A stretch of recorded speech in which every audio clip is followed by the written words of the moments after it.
bedroom shadows, cloaked and haunting me, cold hand touching me, fear overwhelming me, tapping at my window. I can't bear to open my eyes, a breath on my neck, floating apparitions everywhere. Go to sleep with the light on, I wake up paralyzed.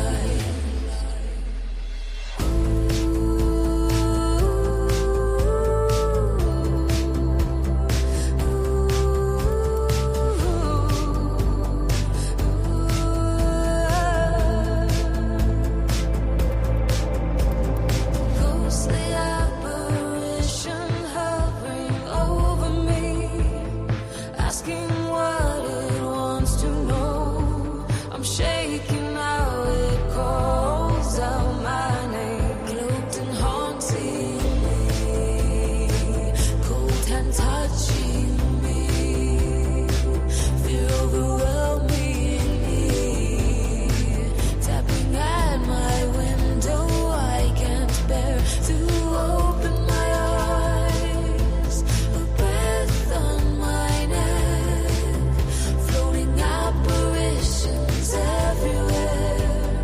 Go to sleep with the light on, I wake up paralyzed.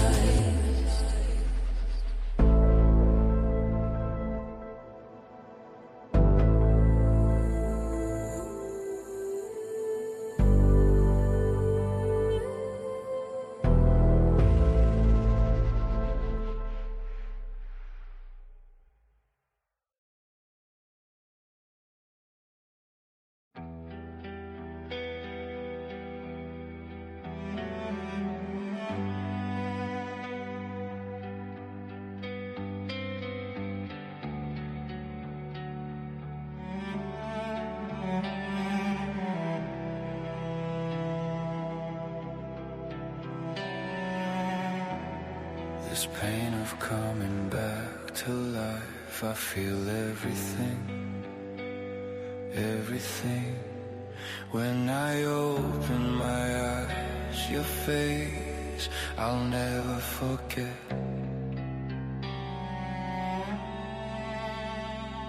Your horror, my pain, I'm alive, living again. I feel every stitch and every scar.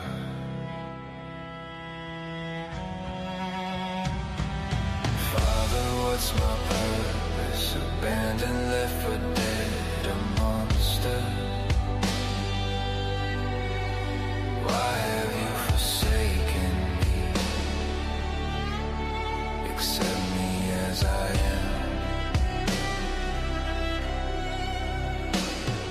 Feel like a god? Do you feel like a god? Creating without thinking, no pros, no cons. You let me walk, you let me see, you let me feel. I found her, but she did not know me. I reached for her, but she recoiled in horror.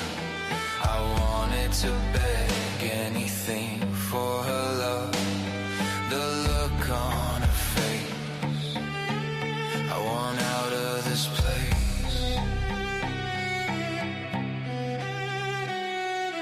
Father, what's my purpose? Abandoned, left for dead, a monster. Why have you forsaken me? Accept me as I am. It doesn't matter, it can't matter no more. I'm incomplete, I'm missing me. The world is darker than I remember. I wanna love her, but this heart is not mine. I wanna touch her, but these hands are not mine. I wanna tell her I love her, but this voice voice is not mine. Looking into her eyes, I saw how love dies. Now that's where her body lies. Father, what's my purpose? Abandoned, left for dead, a monster. Why have you forsaken me? Accept me as I am. Revenge shall be mine. I'll catch you in time. You gave me the pain of coming back to life. I want you to see me. Look what you've done, what you've done. A man no more from a madman's hands. I walk alone, no part of me is home. Place me back under the stone. Father, what's my purpose? Abandoned, left for dead, a monster. Why have you forsaken me? Accept me as I am. As I am.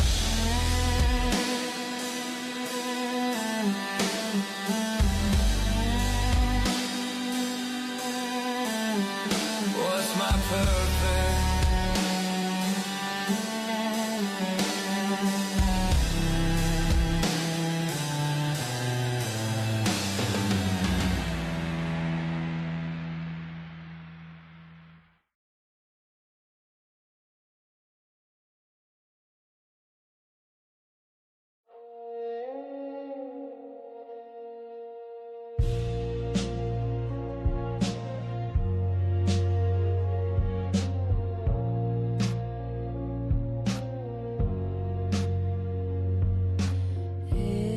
Is it safe to fall asleep? Is it safe to dream? Eyes open to all these weird things. Alice knew what she had to do. Keep calm and journey on. A splendid time it could be. Taking the high road blissfully. Time was ticking. The Mad Hatter was slipping. The mushrooms were kicking. The journey was about to begin. Hectic white rabbit racing against the clock. But Alice had another thought. She knew she ruled the plot. So she ate this and drank that. Was simple as tit for tat. Time was ticking. The Mad Hatter was slipping. The mushrooms were kicking. The journey was about to begin. A caterpillar smoke rings. He really thought he knew things. Two sides to the same thing. Blowing smoke rings, cool and cryptic. But Alice didn't miss it. Big or small, Alice would not fall. Time was ticking. The Mad Hatter was slipping. The mushrooms were kicking. The journey was about to begin. Floating smiles disappearing. Sitting in a tree, smiling constantly. A type of madness with clarity. As the Cheshire Cat kept grinning, Alice took what she could and headed back into the woods. Time was ticking. The Mad Hatter was slipping. The mushrooms were kicking. The journey was about to begin. Mad Hatter tea party with dormers and hair. They could have lost their minds anywhere. But it was neither here nor there. For Alice really didn't care. Tea time with madmen, a swamp of thoughts. Alice got up and walked off. Time was ticking. The Mad Hatter was slipping. The mushrooms were kicking. The journey was about to begin. And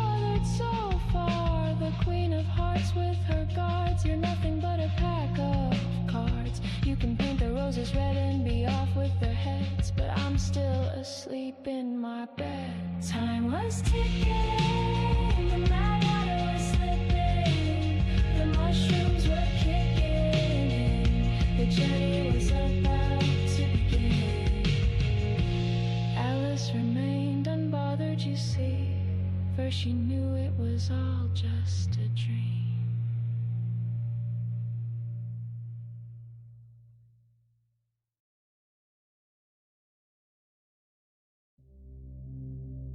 Yeah, though I walk through the valley of the shadow of death,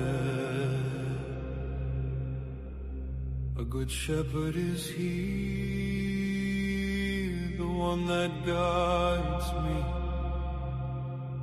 Though in darkness I find myself alone,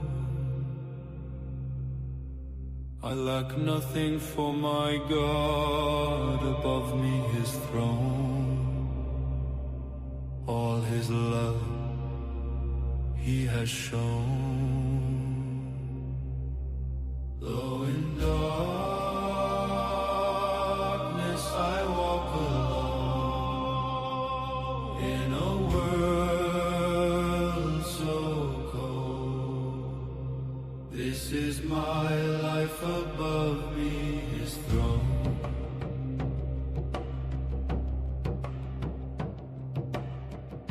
A silent storm of chaos follows close behind,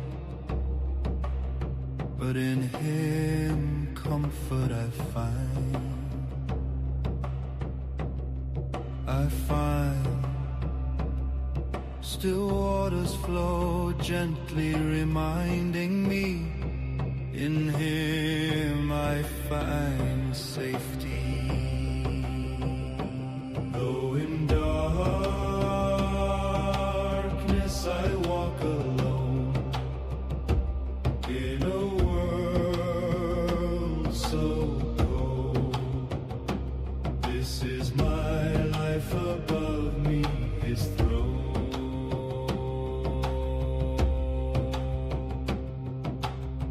I don't walk alone no matter where I go, on the highest mountain or the back alleyways.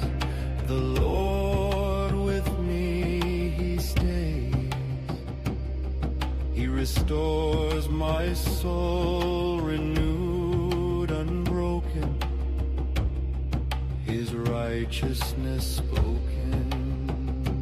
Though in darkness I walk alone, in a world so cold, this is my life above me.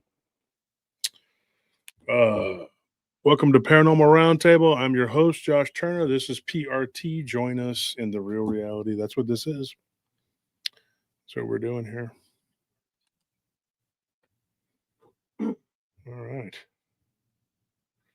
Got about 100 and almost 150 people in here tonight. Who can guess what this is? Probably won't know this. This is another major league, minor league baseball team. And just so people know, yes, Dale, gold is at 4,100. Yeah, it just keeps climbing. A lot of factors going into that. I need to make a show, and I was thinking about doing it on Nellie's channel at Random Files, and just talk about gold and silver and what's going on.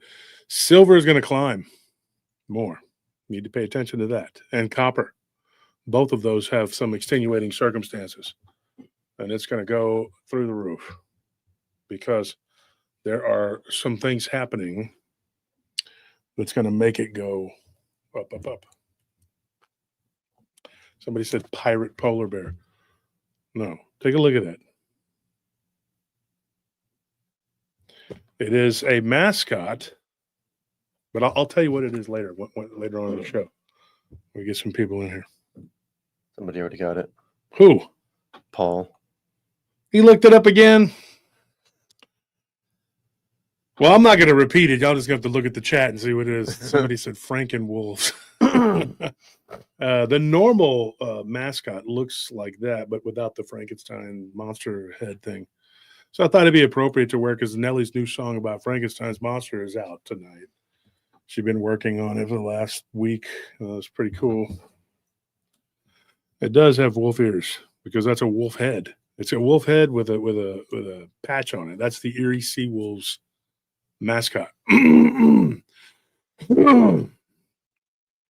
then the Frankenstein's monsters on there. Somebody says a big bad wolf from last night, Excalibur. Yeah. You remember the story? Yeah. Speaking of those people, how many of you are in PRT News? How many of you saw my Facebook page? How many of you are in Paranormal Roundtable?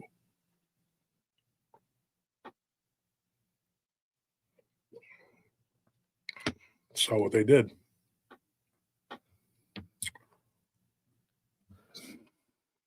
What is this obsession with like our animals and like making fun of like killing them and eating them, them dying? I don't know. First truffles, now baby. Well, Troubles ain't deceased. No, but like they're always making jokes Yeah, about they're eating making him. jokes about eating him and killing him and doing And now stuff baby like that. passed, and that's a joke too. Yeah. Lisa says, "Does Zima come in?" That's not Zima that we drink. Show them on the camera for you.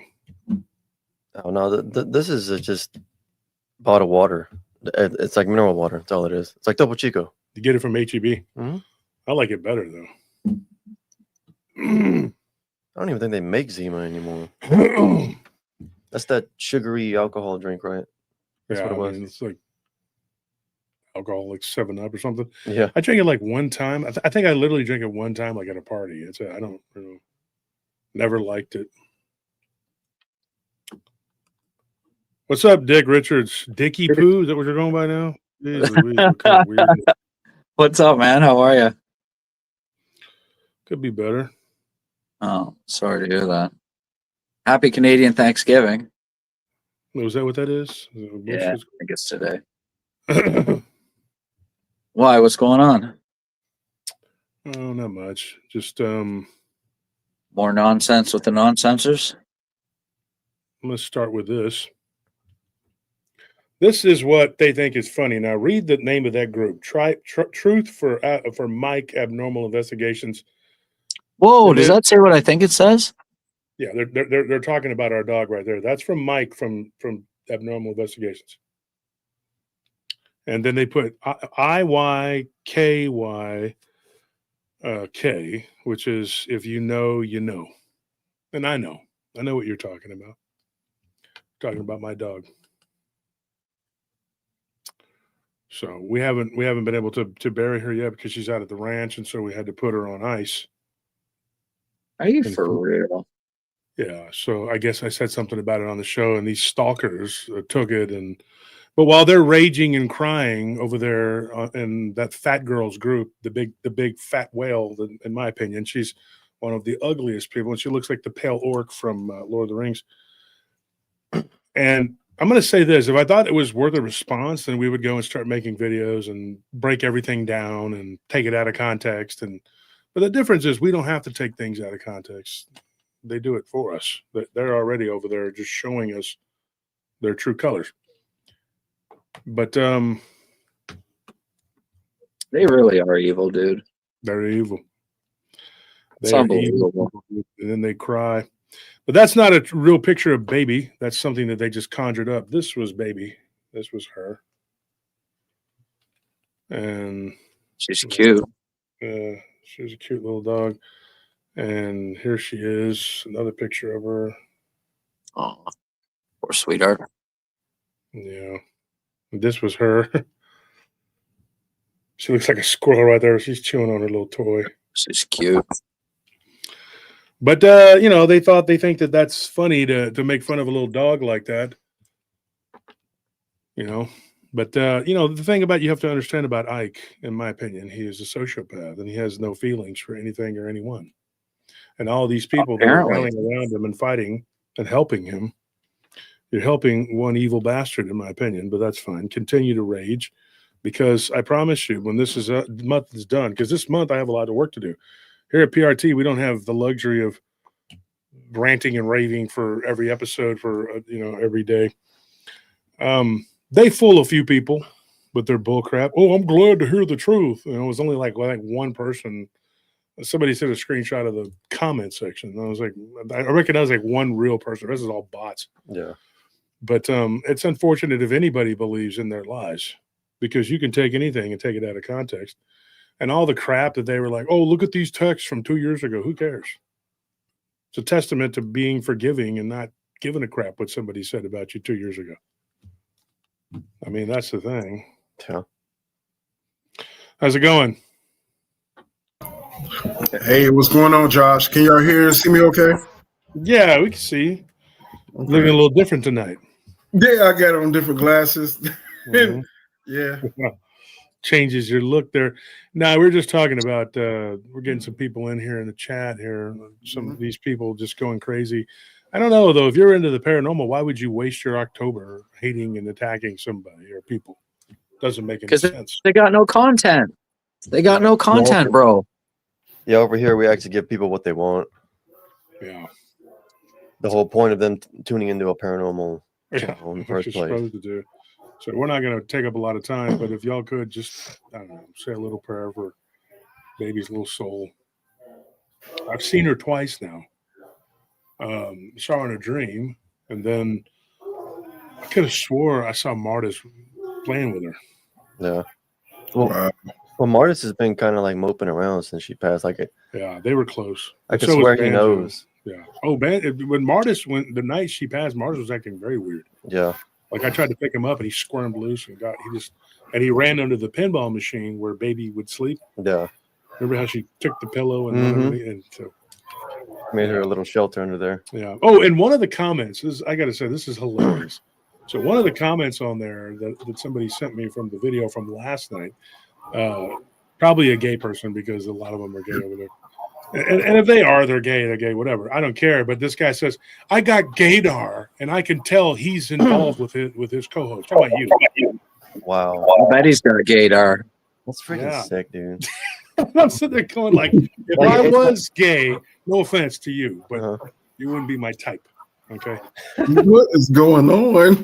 Oh my But this is the kind of stuff that they're into, man. I'm telling you, they're a bunch of weird people, dude. I'm telling you. What's going on? How y'all doing? How you doing? So I had a story for you that, like, I know I've talked to you on Facebook before, Josh, but like, Problem. I had an interesting story for you. Like, I've had a lot of experiences and stuff, and one of the really big ones like happened to me like right around the time that like I was like 18. Okay, I gotta come out real I was quick like- before we go any further, Ebron. I gotta say, I'm digging the chill. Right, you're just so chill. Are you just like you're like I'm Yeah. so He's like the most relaxed one. unenthused about Paranormal Roundtable. I'm just gonna lay in bed. I don't even if they like it, they like it. Is that? It's like where I have my laptop set up. So Oh, okay, I thought maybe you were just like yeah, this is me. Just PRT just deals with it. You're in my world, bro. You know what I'm saying? He's Like, gonna show up in a bathrobe next time. yeah, my old roommate Greg. He used to sleep. Like we go football practice, we go back. He's just a black dude, right? He's like, man, I gotta sleep, bro. It's too hot outside for a black man. He get done with football practice. He go to sleep 2 hours, and we had to go back. It's just 2 days. Uh-huh. I said, Greg, you got to get up, go sleep. He's like, he was our running back. He's a really good running back. He's like, I'll get to when I get there. I'm tired. He would be walking out to the field house with his eyes closed. For like 10 yards. He'd be walking. I can't do that because I'm afraid I'm going to fall, trip. Yeah. Not him. He just have his eyes closed. And then practice gets close to the end. We had to go in. We lift weights, whatever. And he would just be like, every set, man, I need to be asleep. but But yeah, you if slept you more. wanna hear I that know, story, man. He was a sleeper, boy. He would if be you laying wanna there like hear that, that like all the story. time, bro. That's what I figured you were doing, just being. We're still friends, man. I mean, I've known him since high school, and he's now living in San Antonio. He's still friends. See, because I stay friends with people for decades, that these people don't understand. And then one of my old friends was just in the chat, Caleb Jackson Bice. There he is. Yeah, he's here every live stream pretty Yeah. much. He has been lately, Yeah. Loki. We've been friends since 1998. It's a long time, right? But if I'm such an evil bastard, why haven't I screwed this person over and them not be my friends anymore? That's the case right there.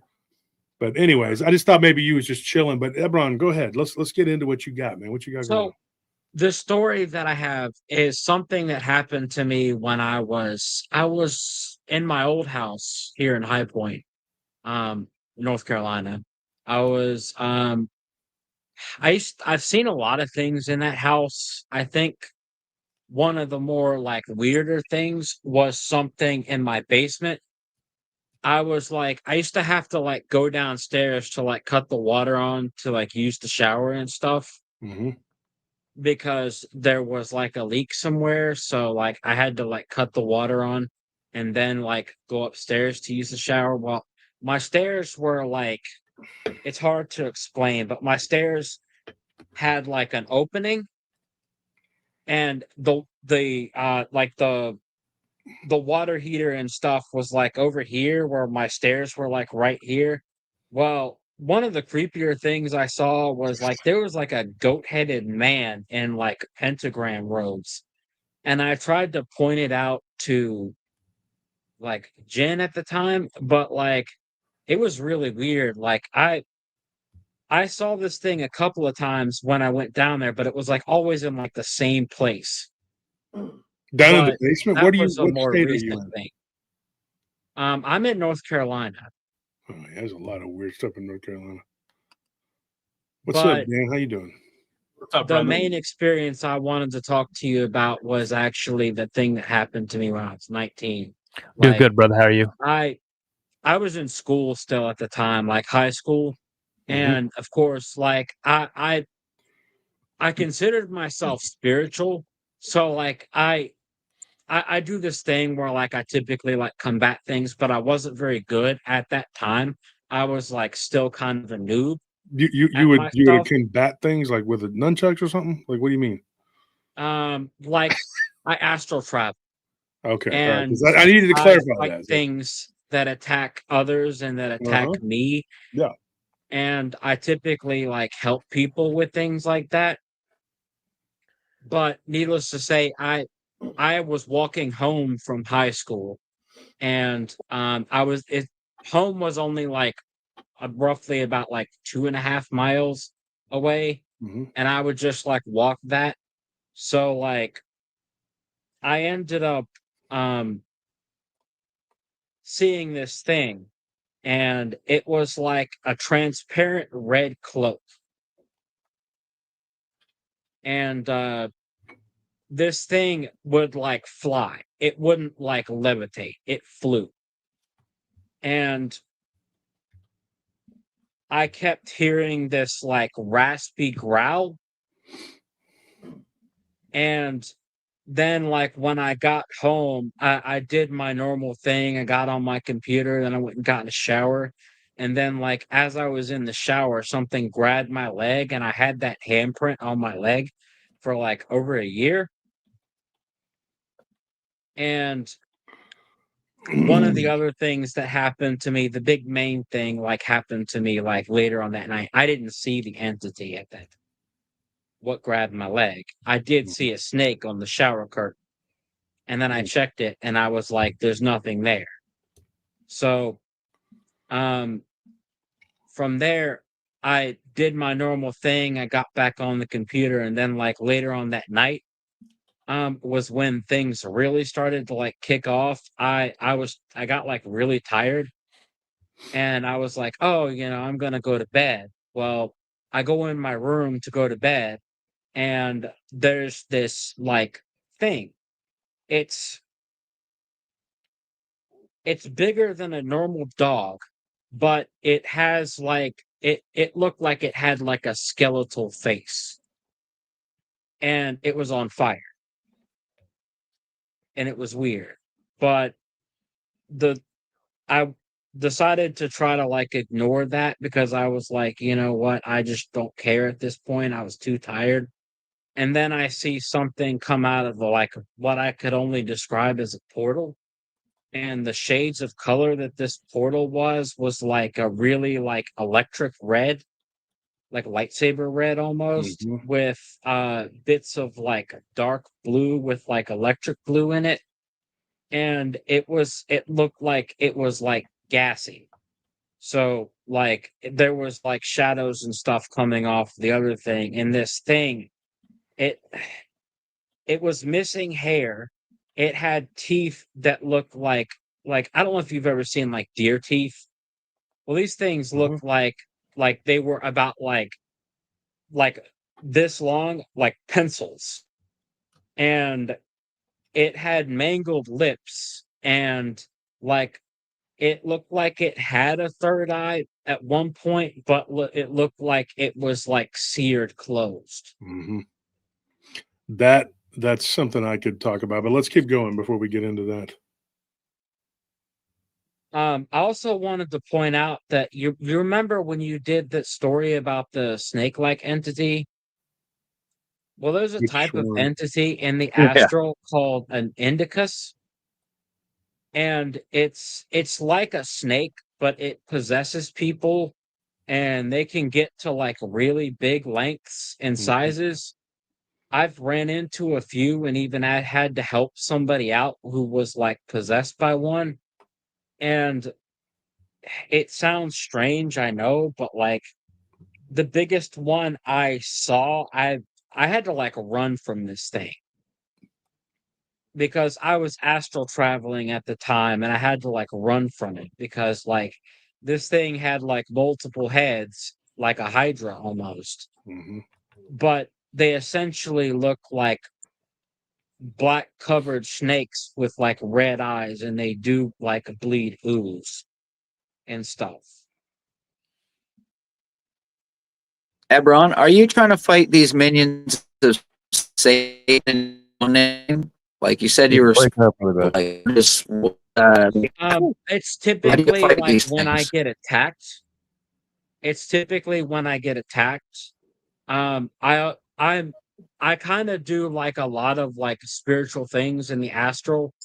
I help people. I communicate with like archangels and stuff. I used In to your own like name? it started off. Yeah, I used to end in others. Like I help people out with things. Uh, the one I typically ask for help from is Raphael. What about Jesus? You never, you ever try and sort I of work mean, through the power of yeah, Christ? like that works too, but Yeah, that's I what's going to work prefer the like most. That's the only thing yeah, that's going to work, my friend. but I also wanted to recommend to you, Josh, about like, are you familiar with Sage? Yeah, I am.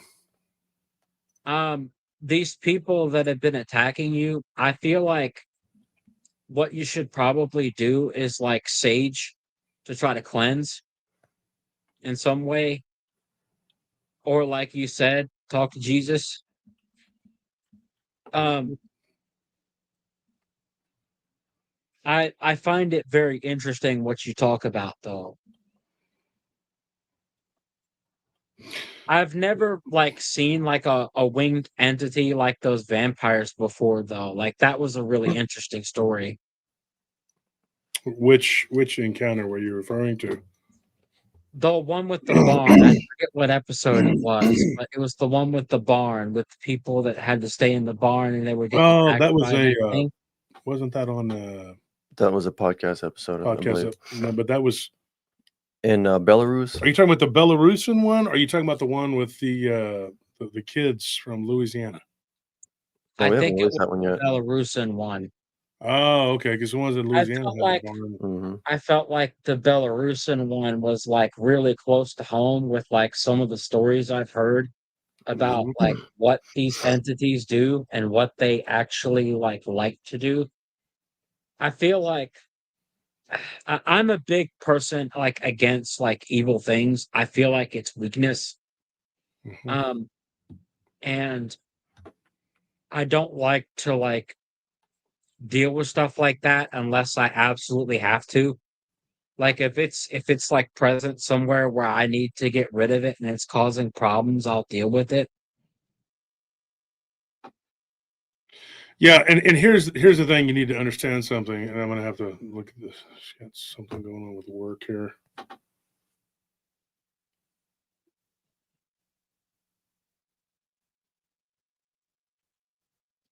much to Bluestone's point, sage is used to lubricate the aether, and sure, some people say it works, but you can also see as many times as it's made things much, much worse. Yeah. I believe it's pagan. It's just a pagan. I mean, it's you never see any examples of Christ smudging with sage in the Bible in order to combat Yeah. evil entities. So I mean, like sometimes that works, but sometimes it doesn't. Like it depends on the kind of sage you use. you know what works every time though? Particularly, hmm, It's only one name, brother, that works every single time. yeah.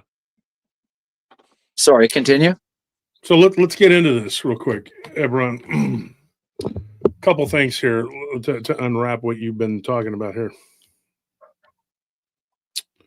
I'm getting texts from work. Hold on. Mondays and Fridays are brutal, dude. We get like a lot of stuff. So Yeah. when you're talking A lot of about people- snakes, A lot of people don't like Mondays. yeah, I don't dislike Mondays. I just a lot of work to do. Not as much work to do at night, but just dealing with the fallout from whatever happened over the weekend. That's the big one. Let me get a drink of water here. We'll unwrap some of this. Where do we start though? What do you think, Dick? We got a lot to unwrap here. Yeah, I think it's trying to combat these things. And now I don't mean to poo-poo anybody's beliefs or ideas, but I believe that there's only one way to combat these things. And I believe that there's one tried, tested, and true method, and it's the antithesis to the demonic realm. So, and that's the name of Christ. It's the only, if you listen to the millions of experiences that Josh has been told, there's one thing that works consistently. Now, if you're not truly in the faith, that's completely different. But there's many times where he will step into people who are not completely in the faith if he knows that it's going to wake you up. And you know, one of the So- things too, I've interviewed a lot of people who have been on other people's channels. In particular, there's one channel in particular about Dogman encounters that people like to go to, and a lot of those people I have interviewed. And in fact, Sean, that's coming up next Friday, I keep promoting that because it's going to be a great series.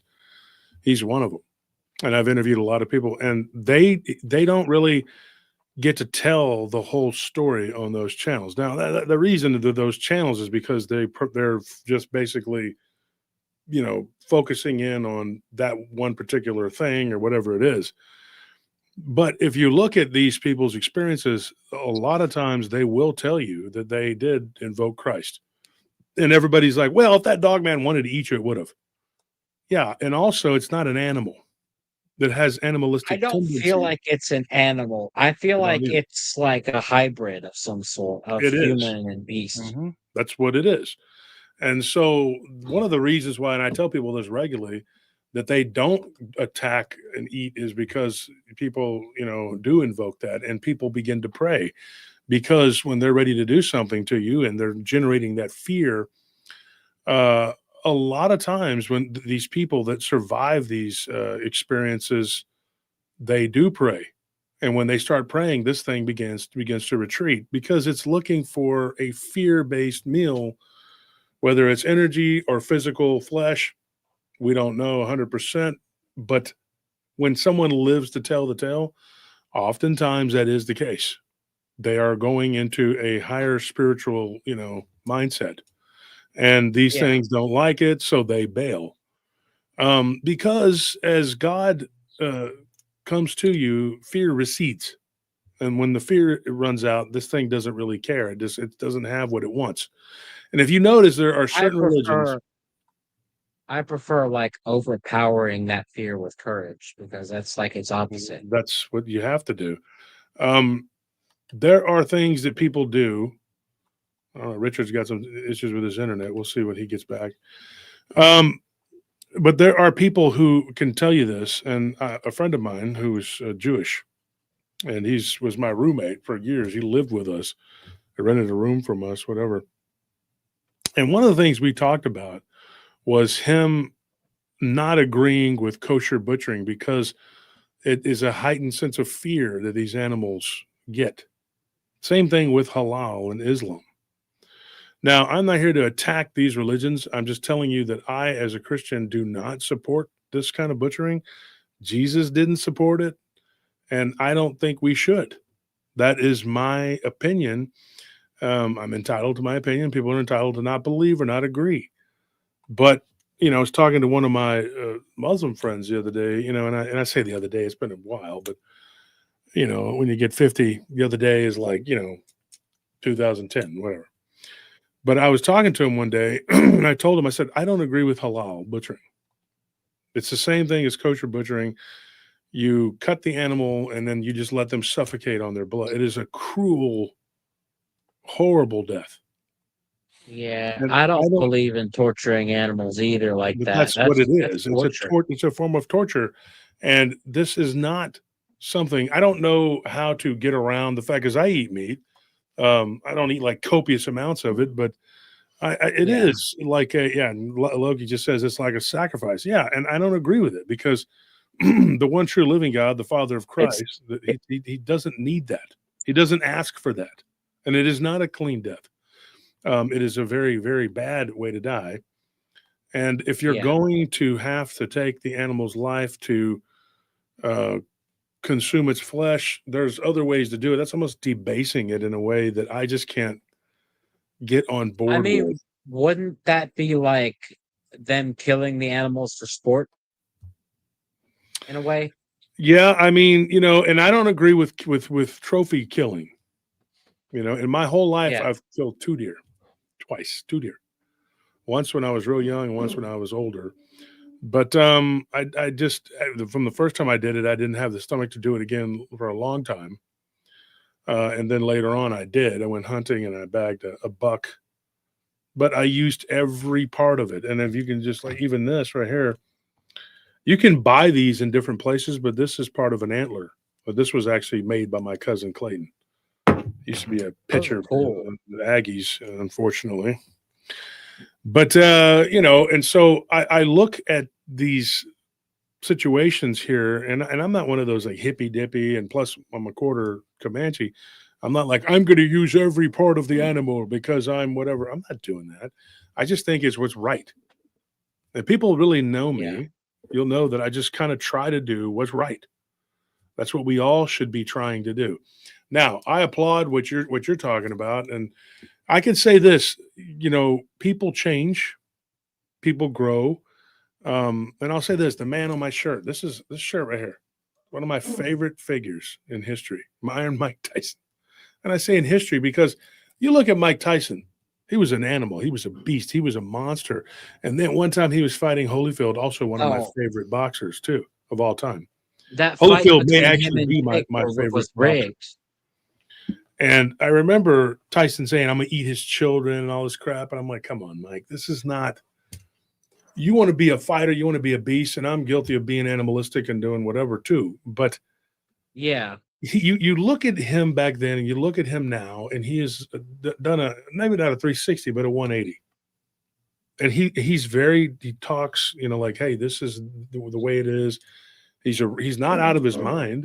He's very reasonable. And he's just like a different person, And I remember him talking about how he evolved as a person. He did. And he's thankful. He's like, I'm thankful to live long enough. So then there's all these interviews with him, and you see who this guy is, and and people will judge you based on the things you said and did in the past, but it's who you are now, and it's where you are where you end up, and that's what's important. You're a young man, I can tell. What are you, 24, 25, 22, 23? How old are you? I'm 31. Younger than that? How old? 31. Wow, you don't even look a day over 20, dude. Yeah, I was a 94 baby. Wow.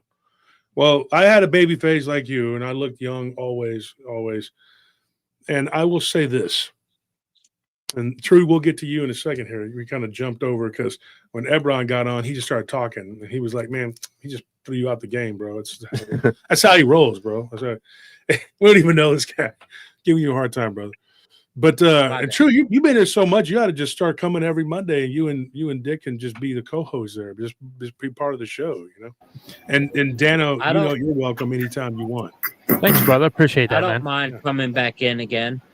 Yeah, and so what I'm trying to tell you is kind of a long version of what I'm trying to tell you is that everybody who listening to what I'm telling you, like I said, it's not where you start. It's not where you're at in the middle of your life. It's where you end up. And I was talking to my dad the other day, and my dad and me have had it out.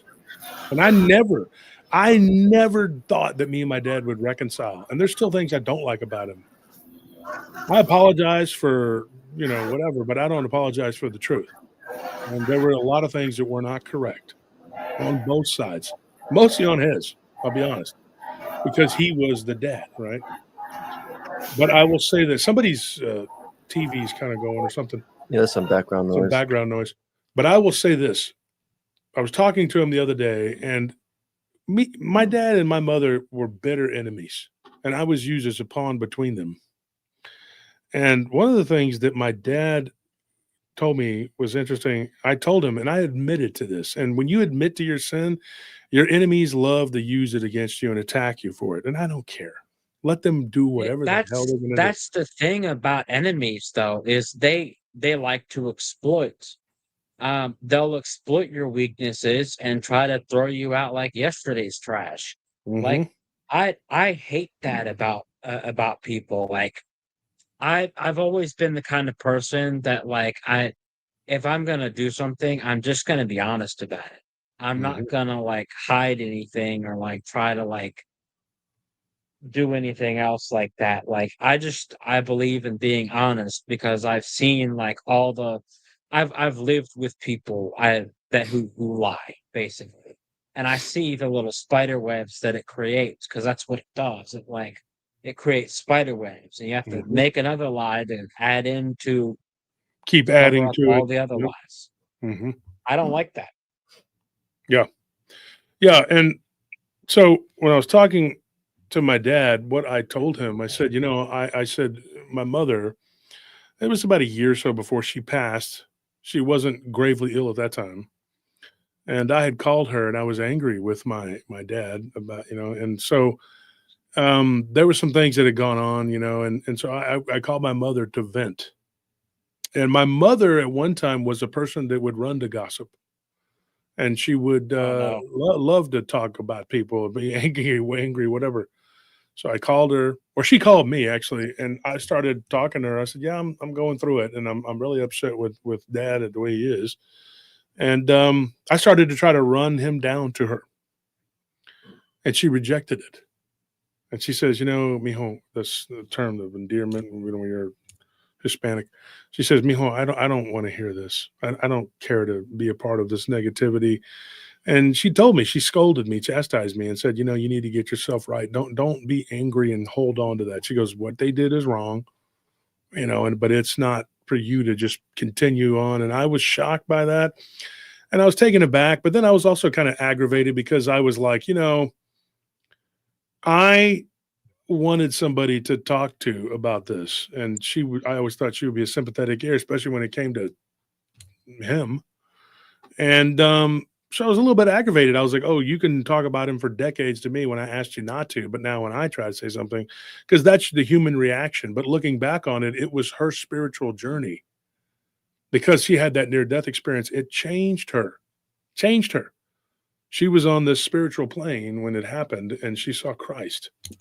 And after that, everything was about Christ, and it was about that way of life.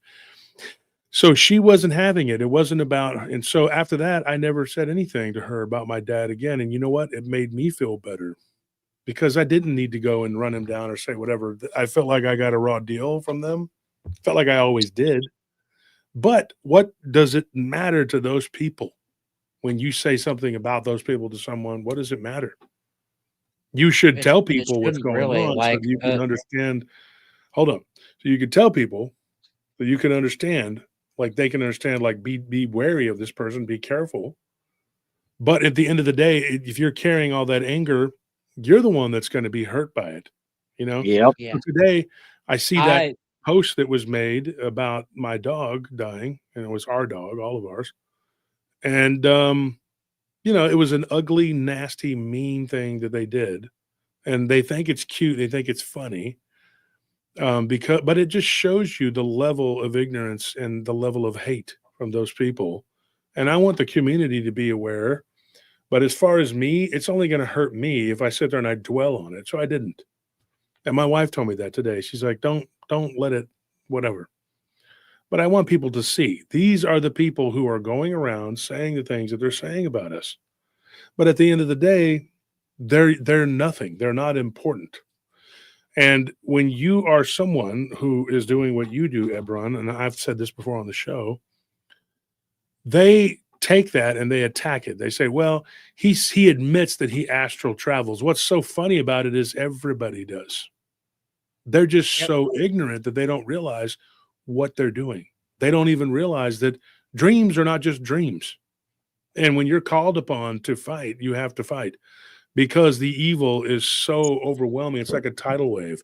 And so many people now in this society are like giving up and acting like, well, there's nothing we can do. We just have to let it be what it is. No, there's a lot of things you can do. I have to go in a minute, but I wanted to say one more thing. Like when I go to sleep, I'm pretty much like sent to a place and like given a stick and then told you have to fight with this stick and you have to get through the area and survive. So like when I'm like given objectives along the way, but like when I'm in these places, like there's a fail and a success. And essentially the success is essentially like surviving a lot of times. And I'm given this stuff and I'm just told essentially, look, you gotta run and fight, you know. But I do have to get off here. I don't mean to like ditch No, on no you. problem. So I appreciate you Yeah. calling in. Yeah, Thanks, I'll try man. to join in next time. Yeah, and I'm going to By go the into a way, little bit of I an am explanation about the third eye thing if you want to, when you can listen. I'm recovering nicely from the surgery that I had. I had to get surgery not this past Wednesday, but like the Wednesday before it. My 2 weeks recovery is almost up for getting my gallbladder removed, Oh, wow. and fingers crossed that I can actually pull through. Yeah, you'll 'Cause, pull like, through. I'm We're going to pray for you. And everyone, remember this: you got to change the way you eat after you lose your gallbladder, big time. I know. Yeah. I'm trying to like pull through, but I'm still in like a lot of pain. So, and it's weird because like I can feel that it's missing too, and it's a weird feeling.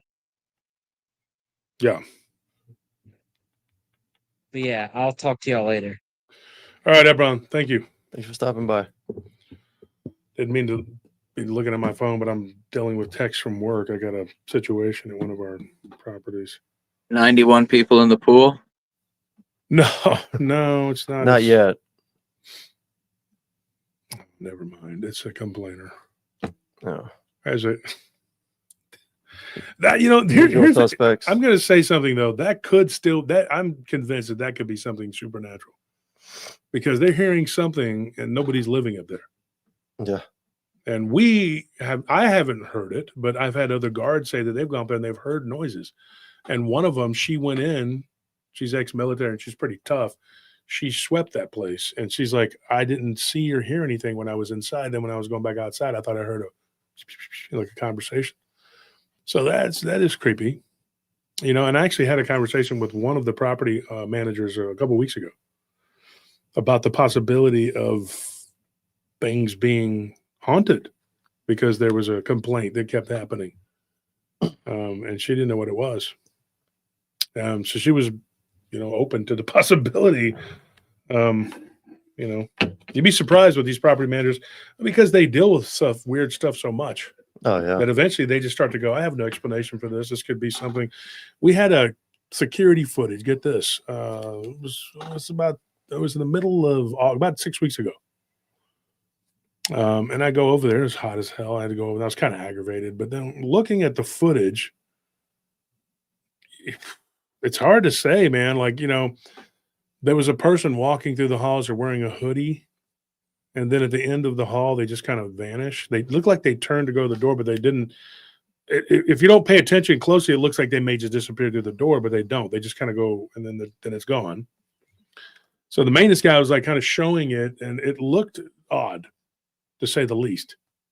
And when I stared at it, and they were like, "Well, you're the paranormal," like I'm like, I don't know what this is. I've had weird anomalies on cameras for years, and I don't know what that is. Well, I did some research on it, and I have a friend who works in that. So he used to anyway. He's a police officer, and he did a little bit of footwork for me, and he found out that there was a shooting there in that garage about 5 years ago during the rioting and all that, Mm-hmm. and a guy was shot, and he ran to the edge of the garage and he bled out. Weird, because he was wearing the same clothes, the black hoodie, everything. So that is weird. That's the way that he walked out, Yeah. So, I mean, was that a ghost? But they've seen him multiple times. People have seen him walking up and down the hallways, and the guards don't see him. So maybe it's something that's being picked up by the camera, but the guards are not seeing it, I don't, that's a weird, I don't know how to explain that. I mean, it's just, It is weird. yeah. So field captain and my business partner, and they're like, "What do you think?" I'm like, why am I the one put on spot? Is it a ghost? I don't know. I mean, obviously there was a guy that passed away he had hid in there, and then he ran out, and then he got shot. And they never did find who shot him. No. That's the thing. He was just shot. And so I don't know. It was and he wasn't from Austin. So I mean, he had come obviously to be, being a part of the celebrations of violence or whatever the hell was going on. And so he got caught up, and but and there was a couple things that guy said, Ebron. One of the things I want to say really quickly about the eye, something that is on the astral plane that has the eye taken out. That's the third eye, because it gives you the vision.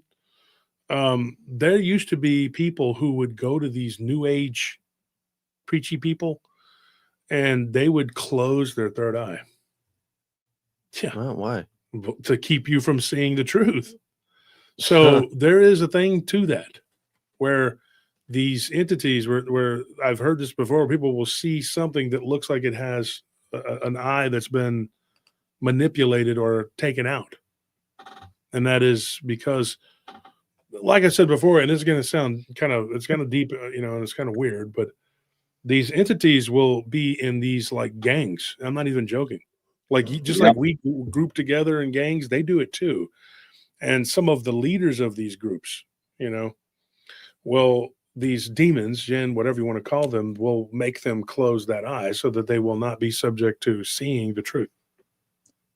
They are legion. Yeah, they are legion. They are many, many are one. Mm-hmm.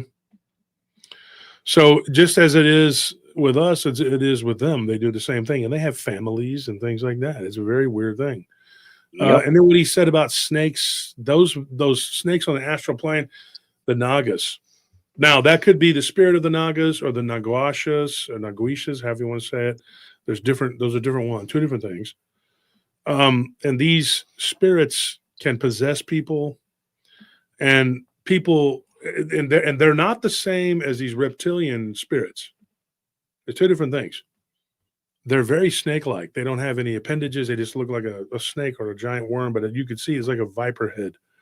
It's a weird thing. People see this on the astral plane pretty regularly. They just kind of float around, kind of like, like they were a moccasin in water. I could get into all that, but anyway, that's what he was talking about. Truth, and hey, welcome to the show, Lawrence. True, what did you got for? Do you have something for us tonight, or just wanted to hang out? I got nothing. You got nothing? You just want to hang out? Well, I mean, I got plenty of stories, but I'm really here to just hang out, man. Just enjoy, the collaboration, conversation, and the knowledge. So I just got a disturbing message here.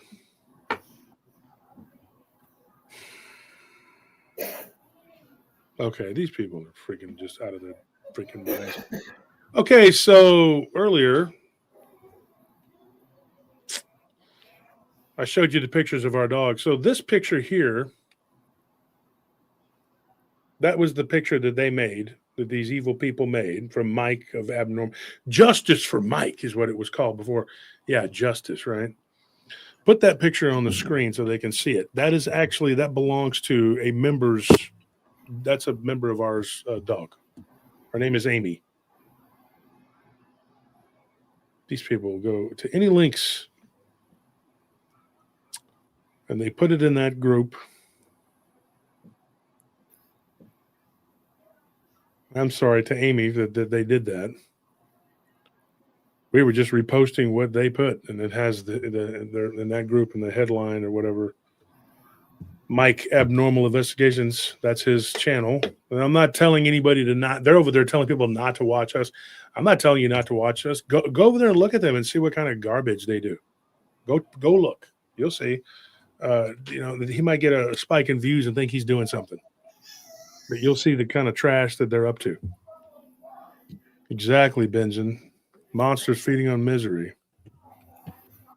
So anyway, that's pretty sad. I'm sorry to Amy that they took the picture of your dog to do that.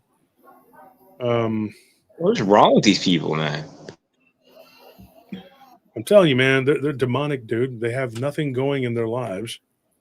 Every day this month, for the past, well, not the whole month, since the first beginning few days, whatever, they've been making videos about us and saying all this crap, rehashing stuff from a year or 2 years ago. And I could care less, dude. I mean, they get hardly anybody in there to watch them. They're just like rioting, ranting, whatever. It's that dog lying on ice. Yeah. Oh my God, these people are frigging sociopaths, bro. So Severe baby, chemical imbalance, if you ask me. yeah. Yep. So that is not our dog. That is a dog that we don't know whose dog that was. I didn't. I just know that Baby was our dog. And I showed the pictures of her earlier. And they took this person's dog and they made it. And it's from that group, Truth for Mike Abnormal Investigations. Truth for them is a lie to everyone else. And that is the truth. I mean, they lie and lie and lie. They say the most ridiculous things. And it's just, I can't even remember all of it. I'll be like, dude, what in the freaking heck? They say the most ridiculous things. That's so friggin' evil, bro. Oh my God. That's unbelievable. Yeah. So sorry, my apologies to whoever's. So Amy says that I am literally shaking and crying right now. Okay. So Amy, we apologize for this, but we didn't do it. It's this group that they have. And in that group, one of the main goals in that group is to convince everybody that Mike from AI is a good guy and that he did nothing wrong. He's not, in my opinion. Now, this is my opinion, and I'm going to say this. I think he did some very bad things. Well, we know he did some bad things, but some very bad things. He got his son taken away. And so instead of copying to what he's done, he's decided to rant and rave and actually come up with a theory, which he's turned into a conspiracy. He claims that a conspiracy was committed by me and Nellie and this guy's ex-wife and the Blondes and Booze people, and that we conspired. And he's actually convinced some really stupid low IQ people of this crap and told them that he didn't do anything, but the state of Oklahoma took his kid away and that we conspired to it. And they even try to allude to that in these dumb videos they're making. No, that is not the case. Okay. The state of Oklahoma didn't just come and take your child away. They had to have a reason for it. Right. And there was no conspiracy to, whatever. I mean, this is the kind of crap that they do. Yeah, couldn't he get his kid back if he passed that psychosexual evaluation? Yeah. But he won't. Yeah, that's exactly. that's I the wonder problem. why. So, yeah, so this is what we go through. Let's take it down. I don't want to see this anymore. Yeah, that was hard to look at. Yeah, sorry that it stayed up as long as that. Blame Anthony. Way to go, Anthony. Yeah, just do what you tell me. Yeah. And now he's made this weird statement. Maybe you message Abe and get him on here to say it himself. He made some post too that I was sent. I got it. Somebody sent it to me.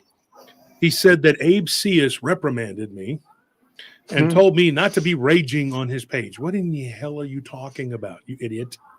Never raged on his page. And Abe, 110% sure he knows that because I talk to him, every few days or so. We don't talk every day, but I don't have time to talk to anybody every day. But this is ridiculous. So yeah, this is what we go through. And Danny, Dan, I'm sorry you had to see this, but that's, Bro, I've had my own run-in with him, so really, I'm good. Oh yeah, remember you and I messaged back and forth, and you and oh, Dylan that's right, both sent me screenshots of some of the vile puke that he spewed, and then I sent him an email back and just pretty much told him, I'm not, I prayed about it and just talking to friends and acquaintances and seeing different screenshots of stuff that you said. I just don't think it's a good fit for the channel, and I wish you all the best. And I'm not doing this out of disrespect, but just wish you nothing but the best. And yeah, he came back with an email and just was spewing garbage. So F that guy. Yeah, He's F got that guy is right. They went after Harley Owens because he went on BMR's show, just because of that. Because BMR and me are good friends, and yeah, I'm friends with Rob and Harley, and oh yeah, they're great guys. Yeah. Rob is a great guy, and Harley's an awesome guy too. They're all good people. It's just these people have, well, Scorpion, he says here, black hearts. They all have black hearts, exactly. And then you have somebody saying here, and I wish this was true. Priscilla 519 says, the more attention you give the trolls, the more they're going to keep attacking you. I could go weeks without saying anything, and they'll still attack, and they did. We've ignored them. They make fake accounts, but the problem with this guy, I've never seen anything like him, and I'm going to warn the community about this. He makes bunches and bunches of fake accounts. He made one of me and Joe Doyle from Hellbent Holler, and he went around, and the name kept changing from me to Joe, and he kept attacking people with it. That's what he does. And then people were messaging me and saying, hey, did you say this, you say that? And I was like, no, it wasn't me. And then he used some unflattering pic of me. I'm like, who would pick that pic and do, it's stupid. But people don't understand. We were gone for over 5 weeks, and they still attacked us every day because this man is obsessed. He is a crazy son of a bitch who is obsessed. And so who makes 10 videos are up to now? Yep. 10 videos about people. Madeline, you, me, Nelly. And he's got this obsessed guy who, and I mean, honestly, it was on a Monday night show. And, Dick, because somebody asked me the question and I said it. It was about Fluffy, his friend. And I said, look, he got a tattoo for a guy, and he was butthurt that we didn't. Yeah, literally. Thing to say, like you tell me that you smoke crack and all this stuff. Like, how am I supposed to respond to that? You're in my house, and then you're like, hey, I got to tell you something. Probably should have told you this before, but I smoked crack for 2 years, and it's just like, and now he's over there. Oh yeah, dude, yeah, and he's ranting and raving, and just it sounds like he wants to cry or scream. It's like, dude, it's unbelievable. He tells Scorpion and D on post that he wants to hit me with a metal pipe. And I thought, why would he say that? But then they were like, well, he said it like it was a joke, but then he had 3 people in his face. Then he goes around, they're like a cult. Why? Because we're friends and we back each other up, and my brother's not going to let you talk about hurting his younger brother? Then it's confirmed for me when he says the same thing to Maddie. To take a pipe and hit me in the legs with it. Dude, why would you say these things? Supposedly a joke. Another joke. You say the same quote-unquote joke to 3 different people. You've thought about it, obviously. I don't believe these people are lying. He tries to say that they're lying. I don't believe that. How is that a joke? Well, he told me it was a joke when I was about it. But why would you say things like that? You've obviously been thinking about hurting me. Absolutely. That's not it- funny at all. it's not funny. I mean, and I said, dude, and I just, when it came out, I just was like, dude, don't say things like that. I just, and I was very nice about that. I think I've been beyond nice with these people, tell you the truth. All the weird crap that I've had to deal with, But anyways, just be aware of these people. Dan, apparently you've already dealt with them, and we already know there's a bunch of channels out there who will not deal with these people. Every now and then they'll con someone into being around them or whatever, but you just got to be careful with these people. And they push you and push you and push you until you say something, and then they try to clip it so they can use it. That's what they do. Yeah, and said Scorpion's right. The Scorpion was the one. He was right there. He said we let him know we don't joke that way. I don't know what the hell happened that night. I wasn't there. I just know what they told me. And and when I confronted him about it, it was like, oh, it was a joke. Well, it's not a joke to me, And I was still nice about it. I think I handled it as well as I could. What's up, Rye Voss? How you doing tonight? Hope everything's going good for you. So, Dan, what did you have for us? Did you have something? I know Lawrence does. What do you guys got? What's going on? Well, you asked about paranormal. I mean, I've had paranormal encounters pretty much my whole life, Mhm. and I've had some cryptid encounters. But I mean, I'll share a paranormal encounter if you guys want. Yeah, by all means. And then, Lawrence, you got something for us? We'll get to you too. Go ahead. Let's get going here. Let's talk about it. So I was stationed in F.E. Warren Air Force Base from 1993 to 1995, and I was a security police officer. And normally I work the weapons storage area, the WSA, which is a big secured part of the base. So you have munitions and things like that stored in this area. This night I was taken off of working in the WSA and was placed on a relief post for law enforcement. So I got to drive around in a cruiser and do some building checks and things like that. And on FE Warren Air Force Base, there's a cemetery. So after I'm done at the front gate and just BSing with the gate guards up there and just driving around a little bit, it's a full moon. And again, I wish I knew the exact date, but it was either the night of a full moon or the night after the full moon or the night before. So it was in one of those 3 days, but the moon was just huge in the sky. If anybody's ever been out to Wyoming or anything like that, I mean, it looks like you can just reach up and pull a star right out of the sky. It's amazing. The light pollution is almost non-existent. Well, there's counties where there's nobody living.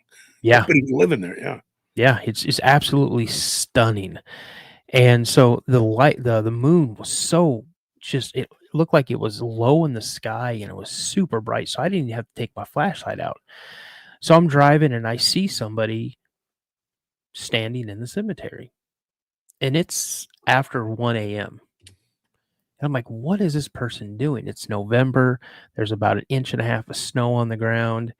I got to pull in there and tell this person they need to go. So I pull up the back part of the cemetery and I get out of my cruiser and, I've got my cold weather gear on and I go walking over. I got my Gore-Tex on and I go walking and I could tell it's a woman. And I go, ma'am, Senior Airman Hamilton, you're not allowed to be in here. It's closed. You need to, can you please just leave? And so, hey, what's up there, Jason? And so, she doesn't say anything. So I walk a little closer. And when I take about, I don't know, maybe 5 or 10 steps, and I go, ma'am, you can't be in here. And she turns and looks at me. And this is when I can get a really good look at like what she's wearing. And she's wearing like period clothing. And I'm talking late 1800s, early 1900s. And she's standing there. She looks at me and then she turns back and looks at this grave. And so I take a few more steps and I go, ma'am. And it felt like something was sprayed into my face. Like it just felt like there was like a mist or something that was sprayed into my face. And the next thing I know, I hear, control, police 5, control, police 5. And I hear that a couple times. It's my radio. And I'm like, oh, police 5, all secure, police 5, all secure. Copy that. Police 5, all secure, control out. And I'm like, what the heck is going on? So I'm just kind of sitting there for a second. But then I realize I'm not sitting, I'm not standing, I'm looking up at the sky. I realize I'm flat on my back. And so as I'm doing this mental check in my head about my body, okay, do I feel any pain? Can I move? Whatever. I'm still trying to figure out what's going on. So I slowly kind of roll over and get to my knees and I'm looking around. And then I slowly stand up and I'm brushing the snow off and I'm looking around. And that's when I notice the prints, the footprints. The footprints are mine. There's no other footprints in the snow, just mine. And I walked all around the whole area. I see this snow angel where I was laying, and I slowly walk back to my cruiser. And I'm still not figuring. I'm not realizing what's going on. So I get into the cruiser, and I've got this overwhelming, just brutal chill in my body. So I turn the heat on as high as I can, and when I do, I notice the little clock that's on the dash of our cruiser. And it had been about 40 minutes from the time that I first got out of my cruiser to when I got back into my cruiser. And I had this bone-chilling, just coldness in my body. I had the heat cranked all the way up, and I drove around for the rest of my shift. Heat just blowing on me, and I couldn't get rid of this chill. So I go to relief. I already filled up the vehicle. I go to relief. They check the vehicle out before relieving me of duty. And he, in my relief, looks at me. He's like, Hamilton, are you okay, man? And I go, man, it's just a really weird night, man. It's a really weird night. He's like, man, you don't look so good. And I'm like, no, I feel good, man. It's just, weird night. He's like, man, he's like, the color in your face is gone, dude. He goes, are you sure you're not coming down with something? I was like, no, I'm good. I might just be a little tired. And this is the start of me getting off this shift was the start of my 3-day break because we work six on, 3 off. And so I go turn in my weapons, get in my truck, drive back to my dorm room. And I'm literally taking the uniform off as I'm walking in the door. And I get down to my skivvies and I start the shower. Turn the shower on as hot as it'll go. Get into the shower. And I stood in this hot, scalding water for almost 45 minutes. My skin was red, but I could not get rid of that chill. That whole first day and then part of the next day, it felt like my bones were frozen. Like I could not get this chill out of my body. And then it slowly started leaving my body. Now, people will ask, well, did you say something to somebody? Nope, never said anything to anybody. When you had the clearances that I had when I was in the Air Force, with the resources that I worked around, FE1 Air Force Base is a missile base, a nuke base. And so I had top secret clearance. We were a thing called PRP, Personal Reliability Program. And if you get pulled off of any of those, you might as well hang it up. You're pretty much done being a cop if they think that you kind of lost it a little bit. And so I never said anything, and I honestly believe that I had a ghost go through me or touch me or something. And that's one of the craziest. There's been quite a few crazy things, but that's definitely up there with one of the craziest things I've ever encountered in my life. One of the things that's interesting, we did a show and it was called The Restless Widow. And here's a very interesting thing. And this is kind of goes along with what you were saying. But back in the mid 90s, I'm old, but back in the mid 90s, when I was a young man, I was doing security. And the guy that was working opposite of me, he wasn't an SP, he was an MP. Now in the Air Force, it's SP, right? But he was an MP, and so he was a pretty cool guy. And he was from Argentina originally, but he came here when he was real young. So But he told me, he says, hey man, this place is haunted. Like the first thing, and I was young and it was an easy job and it was summer. And I'll never forget, I was like, I don't care. I want to get out of this heat. I was working government housing. I had gotten shot at. Now it wasn't like I got shot at with a machine gun. Somebody took a shot at our patrol car, and I was like, I don't want to be in government housing. And it paid well. It didn't pay enough, but it paid more than the average post, like $3 or $4 more per hour. And I didn't care. I was like, so this one came up, and it paid $1 more than I was working out in the hood. So when the boss, I go in to get my check, he's like, hey, I want somebody that can work because there's a lawyer and he wants to see the guard. He wants you to be a big guy. So it was me and this Argentinian dude, and then this other guy, other big guy. And so those two were holding it down, but neither one of them wanted to do it. So the owner of the company, he told me, he says, if you want to do it, the other two guys don't want to do it. When he told me who they were, these were big dudes. They were afraid. And I'm like, of what? A house? I was like, I don't care. I want to get out of the heat. I don't want to be in the hood if I don't have to. So for about, I guess it was probably over a month, maybe a month and a half. It was a little longer than that. I was there for a while. And I got this assignment. I don't know, what is that? I don't know what that is. But I got this assignment, and long story short, it was haunted. I mean, it really was. And I was practically living there. I was having to go in at 6 o'clock. I think on the weekend, I had to go in at like 3 or something, and I had to be there till like 7 in the morning.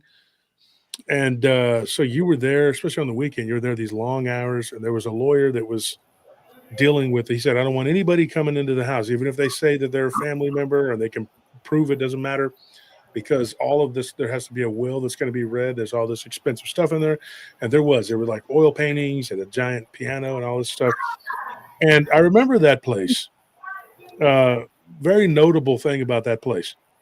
Linda Godfrey, the author of The Bray Road, and my favorite book of hers, Hunting the American Werewolf. If you haven't read it, it's a great book. She's read she's written I Know What I Saw. She's written all these different books about werewolves and monsters. And so she covered an encounter, and when we talked one night, she basically told me exactly where it was that this person from Austin had given her.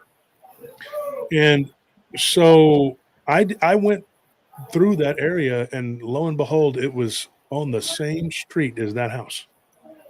Years later, I was, and I'll tell you what this has to do with it. Years later, I was covering an area, a report of a werewolf type creature that was swimming across Lake Travis from a guy that worked for a pest control company and a security guard who worked for this other company that I was friends with, the guy that ran that company. He was the man, the what's it called? Not the business manager, operations manager. And he said, hey, you're into all this weird stuff. I got this guy, talk to him and whatever. Turns out I knew the guy. I'd worked with him before. And so I go out there to get this information from these people, and there's this house there on the corner. Very scary, spooky house. Years later, I'm watching TV, and I'm sitting there. I'm just laying in bed with my wife, and somebody's TV, or I don't know if it's you, True, or Jake, somebody, but I can hear your TV. Just mute your mic for a minute.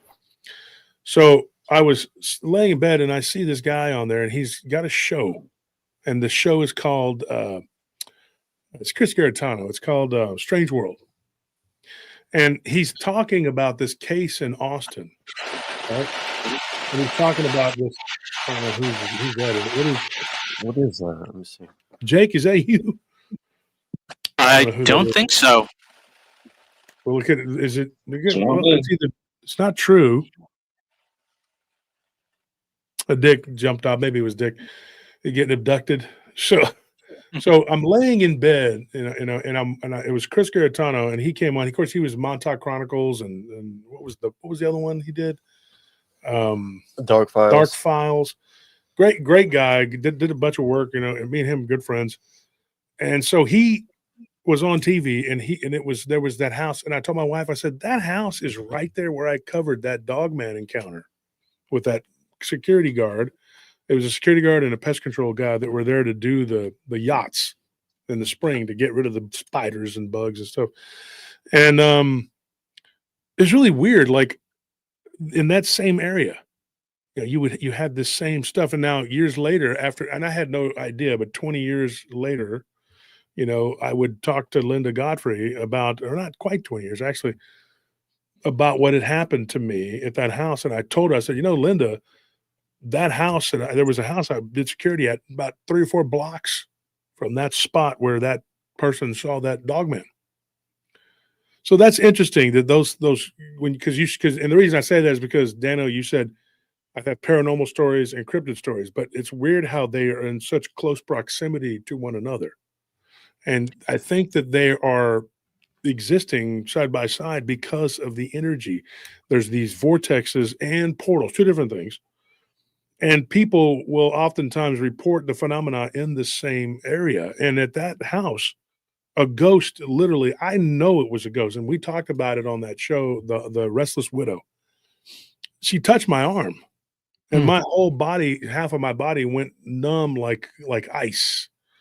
It was weird. It's like if you were to see, like, on TV, somebody like has, like, I don't know, like, these movies, they'll be like Mr. Freeze touches somebody, and I don't know if this has happened, but that's the image I got in my head of my body freezing, like emanating from that spot, and my whole body freezing, but on that half of my body. But I was dreaming, and I woke up, and that part of my body was frozen. I couldn't move it.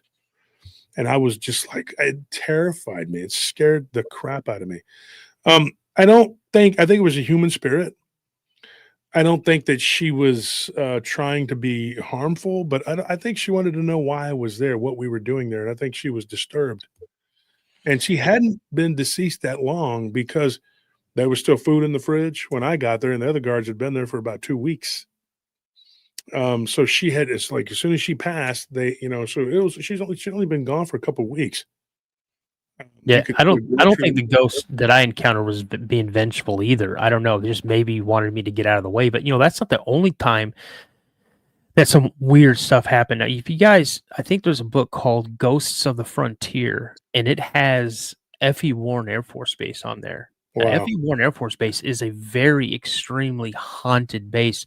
The dormitory I lived in the basement, I lived on the 2nd floor, and then I moved down to the 1st floor. And I was down at the 1st floor at this time, and I had to do some laundry. And I just got off of a swing shift. And so the laundry room was empty. And I'm like, perfect time. I can go down there, get my laundry done. Didn't have to worry about people taking my stuff. Did my laundry, just put everything into the washer. And right next to the laundry room is like the day room. We had pool table, dartboard, vending machines in there, big TV. And I heard a rack of billiard balls get broke on the table. I'm like, oh, well, someone's down here shooting some pool. I'll shoot some pool with people while I'm waiting. So I walk out of the laundry room and I turn to my right. I go down like one door, and the door is open, as it always is, but the room is completely dark. The only light there is coming from those vending machines. And I'm like, well, that's weird. Maybe someone's messing with me. So I go and I flip the lights on, and there are no pool billiards. There's no billiard balls on the table. There's no cues on the table. The rack thing that you use to rack the balls in, that's hung up where it's supposed to be. All the pool balls are where they're supposed to be. And that happened to me twice. And so it's pretty crazy. Headquarters building for the 90th Security Police Squadron, very haunted. There's no smoking allowed in the building, and I got wafts of cigarette smoke coming from one of the clearing rooms where you clear your rifles or your handguns. I have seen a cavalry scout, like a cavalry soldier, walk down the hall and turn the corner, and I'm like, what am I watching? And then we had a major, I want to say it was a major, he got on the elevator, the 3rd floor, and this is how the story goes. He pushed 1 to go down, and he went all the way down past 1, past the basement into the sub-basement, and he was pushed against the back of this elevator the entire time. He said the doors opened up. All of a sudden, he felt himself be like not being pushed against the wall. The doors opened up, the doors closed, and he went all the way back up to the 3rd floor. And when I got there, that elevator was sealed off. There's no way you could get to the elevator. Our military working dogs refused to go up into the attic. I watched one of our military working dogs nip at its handler because he was trying to get him to go up the stairs, and he refused to work. He just laid down. He would not work. That's interesting. Mm-hmm. So, yeah, and there used to be, because years ago, and I've said this on the show before, I'm sure, but I used to handle dogs, and my dog Ivan, he was a Mastiff. And there used to be this one building at this place we worked at. It was called Booker T. Washington. It was here in Austin, well, east side. And I remember that building, but any of the dogs, there were 3 different dogs that I worked with, but my dog in particular would just go nuts. He would start doing this, and he was well trained, very well trained. And he would not want to enter that building, and he would whine, and then he lay down. It was just weird. And he would, fight the leash, and he wasn't a leash fighter dog. He wasn't like that at all. He wouldn't do that, Finally, we figured out, like, dude, that place is haunted because so many times people thought that they saw something or someone or go into the building. And we had the radios, and we would say, hey, there's somebody in the building. We got to go check it because they were going to renovate it, and they were taking forever. But it's government housing, so you got to do everything on government time. And so, it was taking forever. And I said, I wish they would do something with this building because it's just a haven for these people to go in there. They're just doing drugs in there and causing problems. And our dog, just would not go. I had to give it to one of the guys. It was 3-man teams, and I just went in there without the dog because he wouldn't go in. And twice I heard what I thought were gunshots in that building, and there wasn't anything. We went in there. There was nobody in there. And in fact, the 2 top units were gutted. You could walk across them. 2 bottom units were gutted. You could walk across them. So you could go in and shine a flashlight, and you could see there was no walls.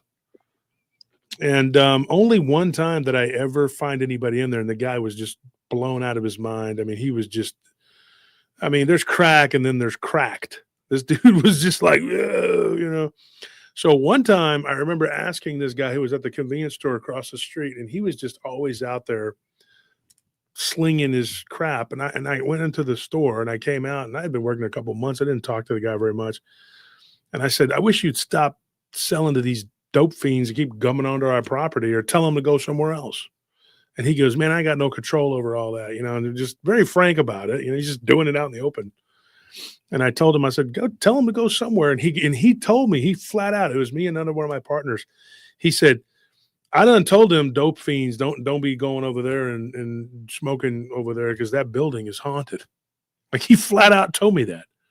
And he said that when he was a kid, he used to live at that complex when he was young.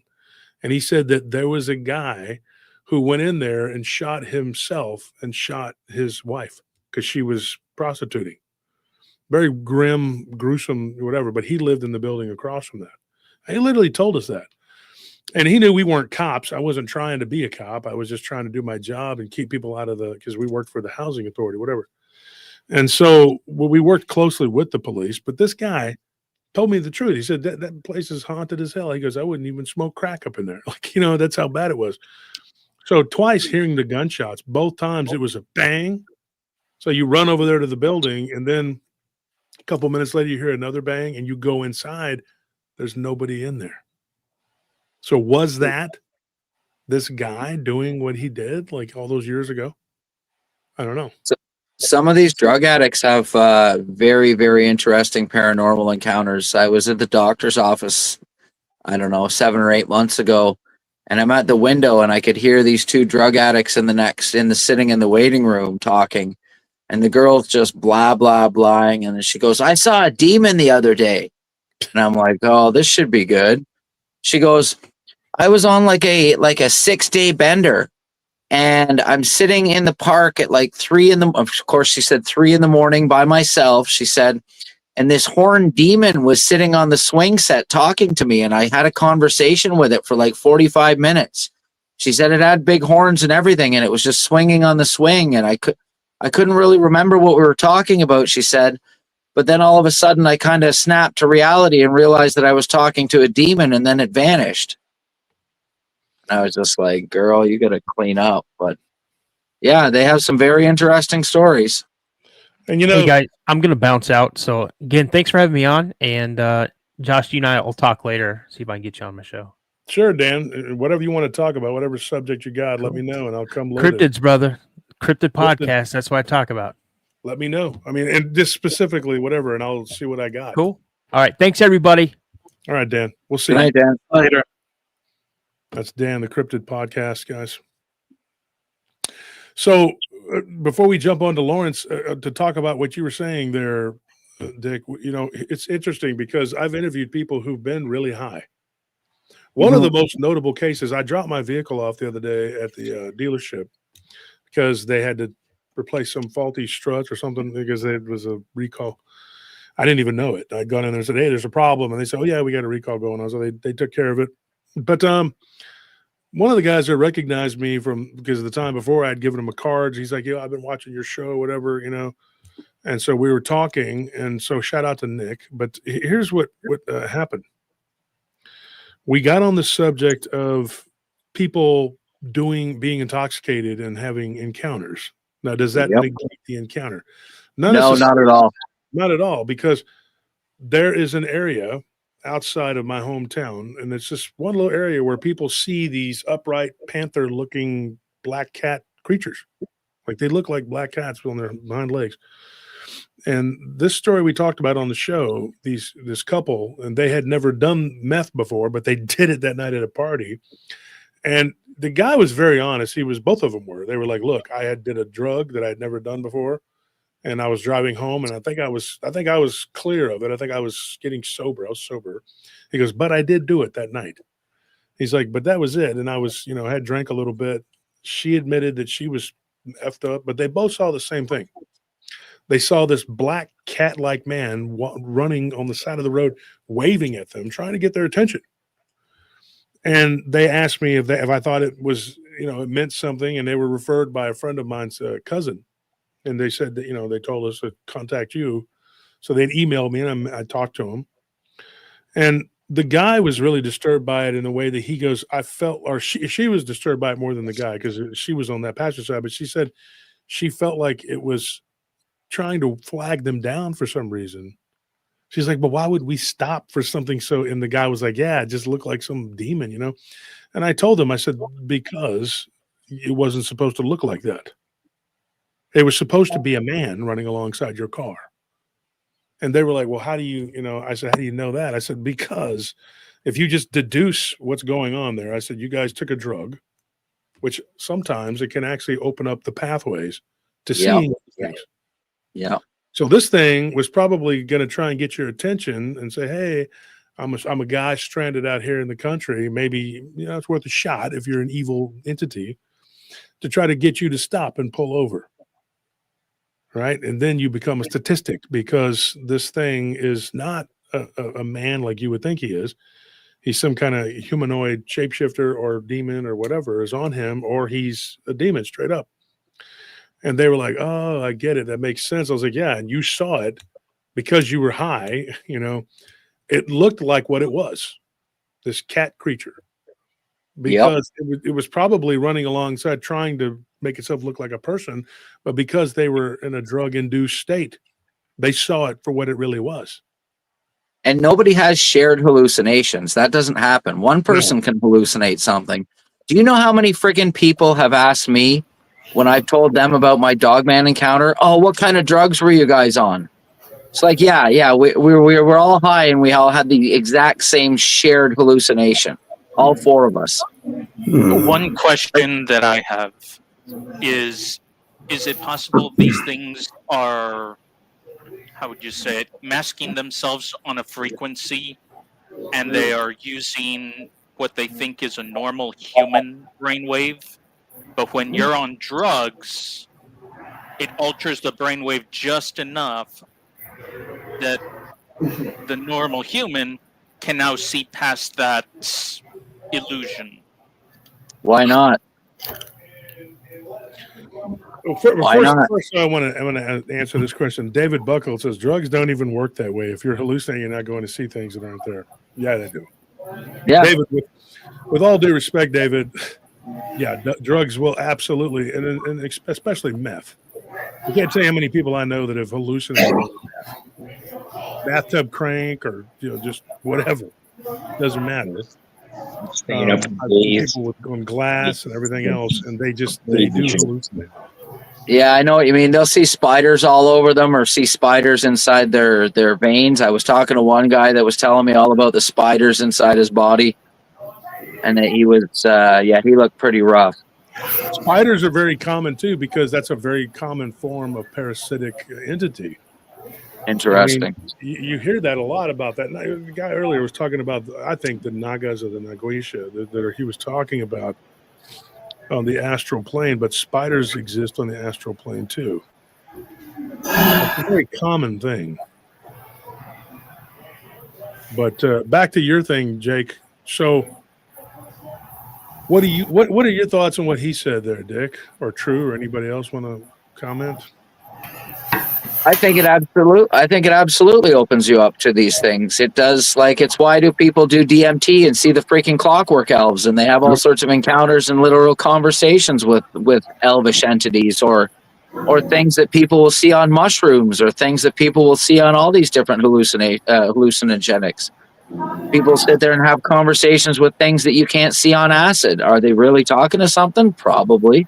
Yeah, I agree with that. I've run into people myself just out on the street, and people say they're talking to themselves. No, but I discovered some of these people are talking to other entities. I believe so too. Did you listen to that Merkel show where he had that prison doctor on there talking about the schizo patients that he had, and they were like, they ended up actually manifesting at one point in physicality around. They like made a trash barrel freaking do some crazy shit. I don't know. I forget exactly what it was, I but saw that episode. Yeah. That that was crazy, was pretty interesting. I talked about that. What happened to me? There was a place called Garden Terrace. They're not our client. They haven't been for a long time. Probably never will be again. But they're part of the Habitat for Humanity. Well, now they're called something else. I forgot what it. But it's homeless people, giving them a place to live. It's a noble thing. But a lot of those homeless people have mental illness. And there was a guy there named Oscar. And I was in the library, and he was sitting there just babbling away. And I was very annoyed because I was like, this guy is just, something wrong with this guy. Obviously, something's going on, And I heard the voice of a demon behind him. I've said this before on the show a couple times, and his mouth was closed. He wasn't a ventriloquist. And I got up and I freaking went inside. And the tech that was working there, he told me, he's like, you heard it, huh? He goes, because he could see me on camera reacting. And I said, he goes, yeah, that guy's not schizo. He's demonically possessed. And I said, or something is attached to him. He goes, yeah, he's got something on him. But the tech knew, the overnight guy, because he had witnessed the same thing. He had come up to the counter one day and was talking, and he turned, he was like, leave me alone. And when he swung at something, and this guy saw this blurry image next to him kind of move back, and I was like, yeah. Interesting. My skin crawled that night when I heard that guy. I've said this before on the show. It's not something new, but yeah, it just, these people are dealing with something. And I've had people come up to me and tell me that they've had, this was when I was working in government housing, and tell me they had conversations, that they heard people talking about me. One lady, she claimed that this is an interesting story. She claimed that there was something in her apartment. I didn't see it, but she told me and another guy I was working with, she said that there was a guy who was going to try to do something to us. Now, I'll never know if that's true or not. Thank God, because he got arrested the day of. I was supposed to go in that night. They were supposed to try to do something to us. And she had warned me that they were going to go and try to hide behind a trash can. And we went to throw our trash away, which we always did at the end of the night, about 4 o'clock in the morning. I'd always clean my car out religiously and throw it away. It was a patrol car. And she said that they know your pattern. So you kind of park right there, you do your report. Now, we used to have to write it out. And she said that they're going to do something to you. And she told me who the guy was. And the guy was an ex-con, and he had his business taken away because of what we were doing, and that's dealing drugs. So we took his business out from under him because, we reported it, and so he got laid down on. When he got out on bail, he was still going to have to go back to court, and he was probably going to go to jail for a long time. So he was angry. He wanted revenge, and it wasn't really me. It was my partner that he was really after, because I was only working there part-time. I was working another assignment, and I was only there on, I think, Wednesday, Thursday, Friday or something like that. And she told us, she says, something's going to happen to you. She was a big black lady from Louisiana. And she says, I have the eye. I can tell you this is real. They're going to do something to you. They're going to try and kill you. They're going to shoot you. She goes, and I said, how do you know all this? Because I know people talk, but this guy can't be that stupid. He's like, no, because he's got an accomplice. She's like, and my spirit goes into that other apartment where that, because it's attached to his girlfriend. Yeah. And the guy was talking about it. They were talking about it. And that spirit went back and told her. This is what she said. I'm not saying it's true or not, because like I said, thank God I'll never know. He got busted for something else. So he went down, and I never saw him again. And I would imagine he went down for a long, long time, facing the charges he was already faced with. So would I have been ambushed? Who knows? But according to this woman, she claims that she knew about this. About 2 months later, after after that I had gone, I was at that place called with the story they called the Restless Widow. It was this haunted house that we did security at. I come back out there after 2 months, and the weather had cooled down, and it was fall. So I was, thank God, And so I was out there, and there was a guy. There was a young guy, probably 17, 18. And he was an informant for the police. And so he was always talking to the police. So one of the police, they knew we had figured it out. So the cop was very honest with me. He says, look, that's one of my people. Keep an eye on him. I know you know what's going on, whatever. That kid told me, he says, look, man, he goes, there was a guy that used to live here that wanted to kill you. And he's like, and I found out because his buddy who was living in one of the upstairs apartments where that demon was, or whatever it was, attachment. And he said that guy's girlfriend said that she had a dream that they came up and that they had shot us in our car. And that guy told me that. So the lady that was living there at that time, she had moved to another complex, because we had like 6 or 7 of these places. And I ran into her at another complex. So she was already gone. So this young guy had told me that. And he said that he had heard that woman had said that. And she had told the police that this guy they had planned on killing. So that he verified that was something that they were going to try and do. And like I said, they were really after my partner. And Anthony, who he was, he worked with us at the other company too. Yeah. For years. But they wanted to do something to him. And I would have been right there with them. And their plan was to hide behind the dumpsters. And they were just going to come out and pop. And then, the lighting was so bad over there. I mean, they would have gotten away with it too, because there was no cameras over there. Mm-hmm. And they would have just been, because a lot of times the hood doesn't talk. I mean, a lot of stuff happens and nobody says anything. Okay. You're not going to snitch. You'll be the next one getting whatever. And there were shootings and all kinds of things that went on out there. Thank God it didn't involve me, but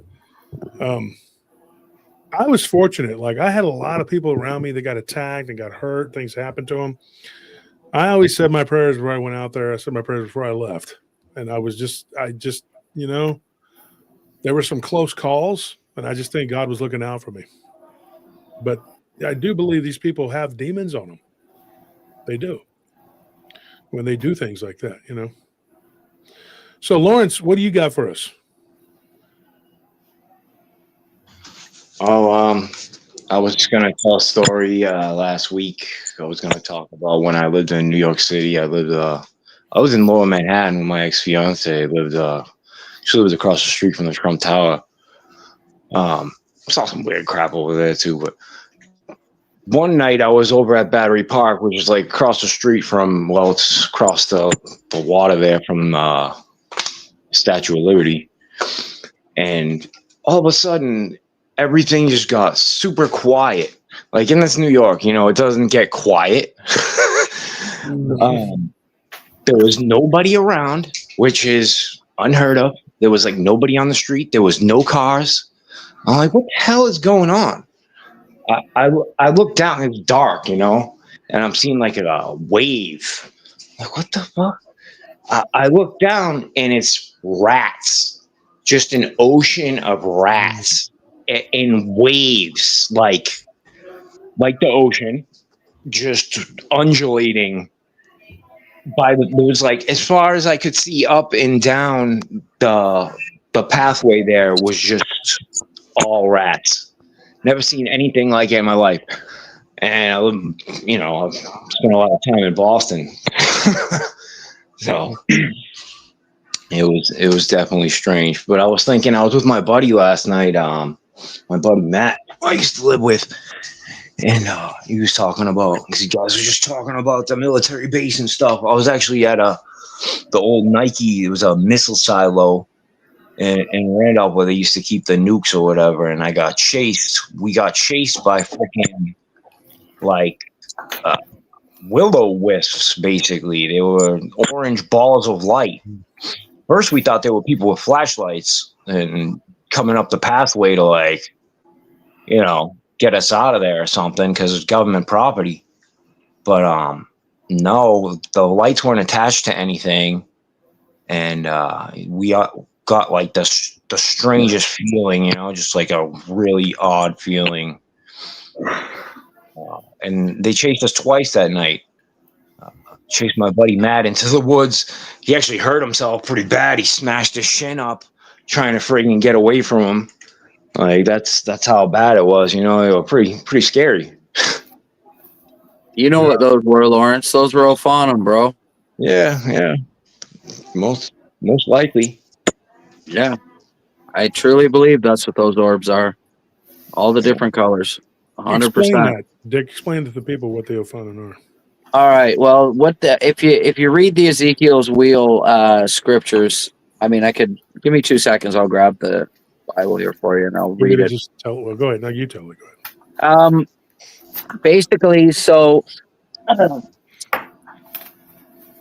what they are is Ophanum are these orbs that we see, and where the spirit goes, the wheel goes, because the spirit of the living creature is in the wheel.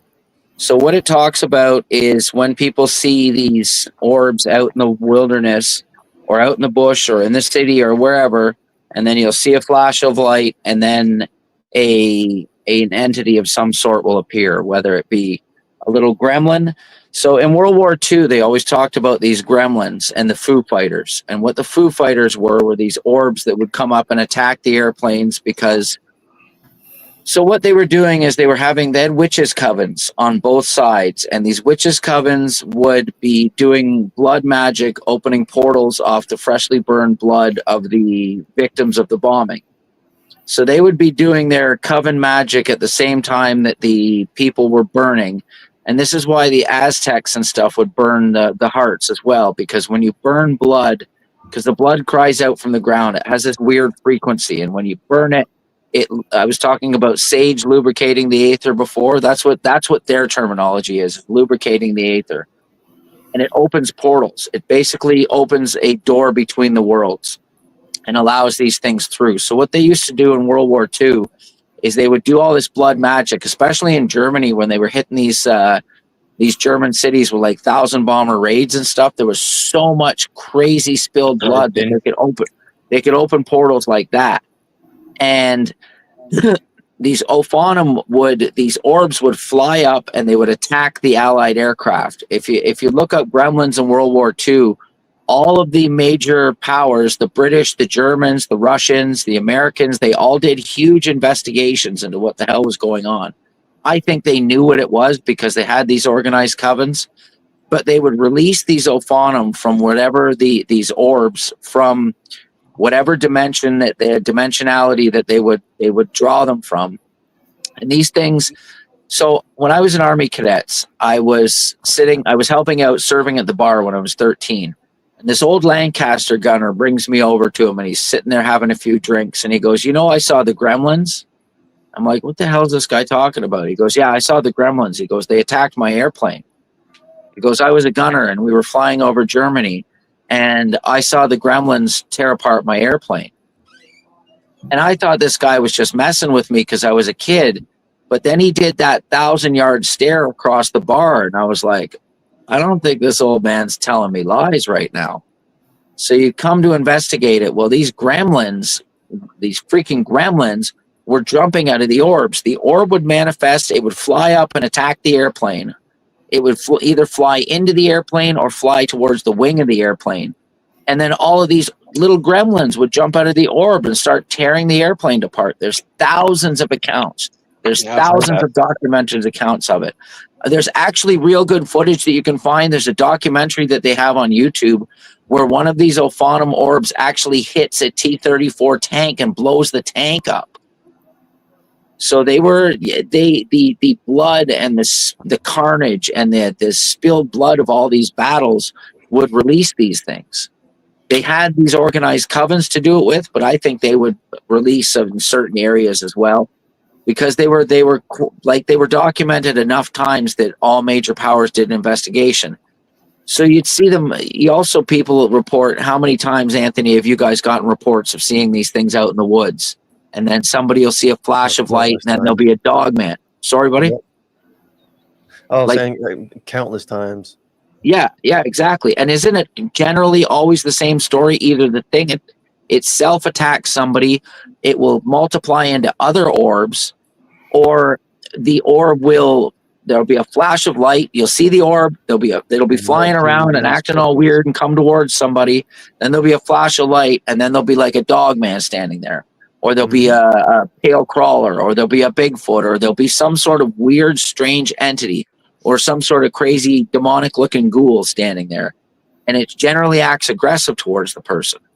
But these things act like an interdimensional taxi for these things. Where the spirit of the living, or where the wheel goes, the spirit of the living creature goes, because the spirit of the creature is in the wheel. That's scripture from the book of Ezekiel. It's literally telling you that these things are acting like transport vessels for these demonic entities, both good and evil. When it's talking in Ezekiel about them holding up the throne of God, it's talking about good ones. But a third of these things have fallen. And since our world is Satan's world, that's where most of these evil things operate. And people will see them in their houses. They'll see them in the woods. They'll see them all over the place, attacking airplane, whatever. They'll see them flying around. And like I said, they'll either multiply into multiples, or there'll be a flash of light in the woods, and then there's a demonic creature and the orb's gone.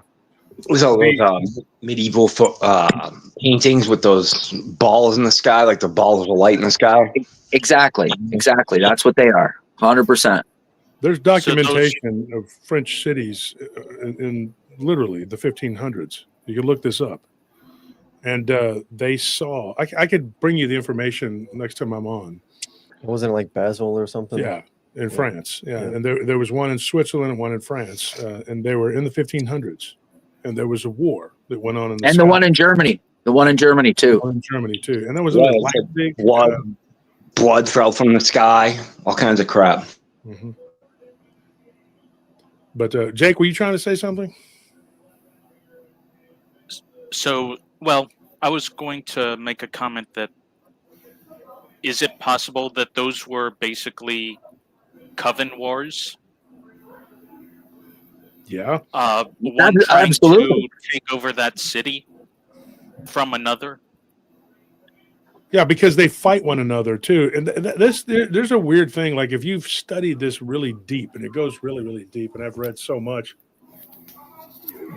Okay, so yes, Wendy. There was a story that we covered. Remember this one, Anthony and Richard, you probably remember the people, and Jake, you're a long-time listener. I guess True and Lawrence are too. If you're a veteran, PRT veteran, a paratrooper, if you will, there was I can't remember it was a couple, I believe, and they had this elf-like creature that was running around. They would see it but then they were seeing like a dogman type creature too. And you remember, like, I think it was their children or their grandchildren. I may be wrong because I get so many encounters that I get, sometimes I get them mixed up, but there was like this wax mold almost. And this thing had, like, it had kind of like how a spider molts, I Yeah. thought like this elf thing had maybe, or it had morphed into, Like it shedded or something. yeah, and it was this giant pile of wax, like it was had the consistency of Yeah. dried wax. And I didn't know what to make of it, but at the time I just was like, well, maybe these are, this is this elf-like creature turning into something else because it looked different. But then it was like they would see this, what looked like a dog man or something. People don't realize that, like when they see these elves, and then when you like look at that story about the Shams al Ma'arif, right? This is a story, and it's not a real long, drawn out story, but I got a story from a guy. He's a Lebanese friend of mine, and he told me, he says, hey, because I used to work with Lebanese, I know a lot of them, and he told me, he says, hey, I got a friend of mine and this guy is actually Jewish, but he was looking into that because he was into the Kabbalah. He's not anymore. Thank God he quit, whatever. But he got more than he bargained for because he asked my other friend who was into, the Enochian thing. Oh, super. Yeah, so you had a Lebanese. These guys are Levantian. One's an Israeli and one's a Lebanese. But, they made friends over here, get this, of all things, in AA. So I didn't know the Israeli guy. I got to know him. He's actually pretty cool. But he was in the military over there, and I guess he disobeyed, and then he got his citizenship revoked. So he can't go back.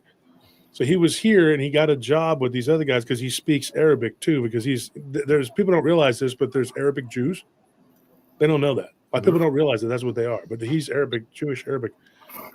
And so I know several of them, but he was talking with this guy, and they met in AA. And so he tells me, he says, there's a guy I know that took the Shams al-Ma'arif, and he had it on his computer. And while he was sitting there messing with the computer, the screen goes black, and this ugly, demonic, what looked like a goblin, and it was like the goblin didn't notice him. The goblin creature was like had its head turned and was talking to something else that was standing there. Because it was moving in the background, and he saw a finger point. Then the goblin creature turns and looks at this guy. What's crazy is this dude, like he had that on his computer, and he was studying it when this happened. And so he fell backwards out of his chair. Excuse me, I hit the mic. And then later he told his friend, he's like, he hadn't slept in a couple of days. He's like, I'm being attacked. I never should have downloaded that book. And he was deep into it. And he was writing stuff down and doing all this crap. So I talked to this guy when he was on the phone because he's an Uber driver now. And when I talked to him, he was working. So it's kind of hard, and if you know Arabs and Israelis, the way they talk is real fast. Like, hey, guy, I'm doing this, I'm doing that. Yeah. Sit in the middle of like doing 100 things. And so I'm talking to this dude, and he's telling me, he says, no, man, this creature, little bastard, he come through the wall the next day. He goes, I get up and I run. I don't see is after the thing. And he said that there was like this black door that opened up. He finds on the top of his computer a black cube. Really? Oh, Yes. This guy, I just talked to him like I think it was God, time goes so fast. It was like last Monday. It was right before the show, and I wanted to give him a call on, but he had to work. I need to get this guy, dude. I'm telling you, this thing. But he's kind of hard to understand. So I speak a little bit of Hebrew, enough to go back and forth with him, and he speaks Arabic. But he was kind of like how we speak Spanglish. He speaks like Hebrish. Yeah. I made that up, but anyway, but the thing is, he goes, I left that. What did you do? He goes, I threw it over the fence because I don't want that in my house. I know what that is. And so he goes, I'm not into the Jewish religion. He goes, because I know what it is, and I know what Islam is and all that. So kind of working on him. And I said, maybe you should try Christianity. He goes, I don't know. But when you're raised to be anti-Christian, anti-Muslim, whatever, Yeah. just like Muslims are raised to be anti-Jewish, anti-Christian, it's hard for them to convert. Yeah, it's hard to break out of that So I'm paradigm. not trying to convert you. I said, I'm trying to help you because that's what's going to save you from these beings. He's having an ongoing problem with these things. And it was because he had that book. And I said, what was the purpose of that? And so he kind of jokingly told me, he says, I've always wanted to be into magic. He's like, I'm not a good looking guy, and I wanted to be a good looking guy. So that's how he got started. There are better ways to do that. I said, there's other ways to do that. Go get a freaking, Yeah. whatever, facelift or whatever. Go to the gym, Got a good looking body that won't look at your face so much. I mean, Exactly. Don't want to go Kardashian magic. Yeah, no. Did you, that's another thing. Did you guys hear about the Kardashian thing? Oh my No. gosh, dude, with so there's this, and I don't even know if I should be saying this on here, but people will be talking about it. I know, but Kris Jenner, how she looks like her daughter now. It's creepy. They clone these kids and they have them raised. Then they take them and they take their face. That's what they're saying. I'm not saying this is what I believe. I don't know. If you look at her face, it's like a different person. It's crazy. Like, yeah, Jetzel, exactly. And so I told this guy, I said, dude, you need to go and get that tube, bury it, burn it, something. Yeah. So I need to tell him. But I had talked to so many people, and there was this other Ukrainian kid that was talking to me about something very similar. Well, he's not a kid; he's in his mid-20s, but I think he's a kid to me. But his girlfriend was very, very sweet, and she was just telling me, like, I tried to tell him not to do this, and he did it anyway. And once again, he downloaded that book and a couple other things he shouldn't have been messing with. And they saw this dogman-like creature. Yeah, I'll bet they did. And I told him, I shouldn't say his name. Why his name's Amari, but I told him, I said, you already said it, but I told the Israeli, I said, dude, you get that cube and throw it in a dumpster somewhere, like away from people. And he goes, what, should I put it in a box? And then he kind of jokes, he said, should I give it to somebody I don't like? He's like, my mother-in-law in Israel, send it to her. I was like, don't do that. That's freaking hilarious. Get rid of it, just get rid of it. But the Lebanese guy, he's actually told me this before because he was involved with this Enochian magic, and he thinks it was a fate that they met each other at that AA because they're both trying to help each other not be into this stuff, And I asked my friend, he's a Lebanese guy, and I asked him, I said, his name's Omar. I said, Omar, why are y'all, what is it attracts you people to this? And I don't mean you people like people from the Levant. I mean like just people in general. What makes you want to be into this? And he goes, I don't know. He goes, I just wanted to be able to be more than what I am. I said, that's the problem right there.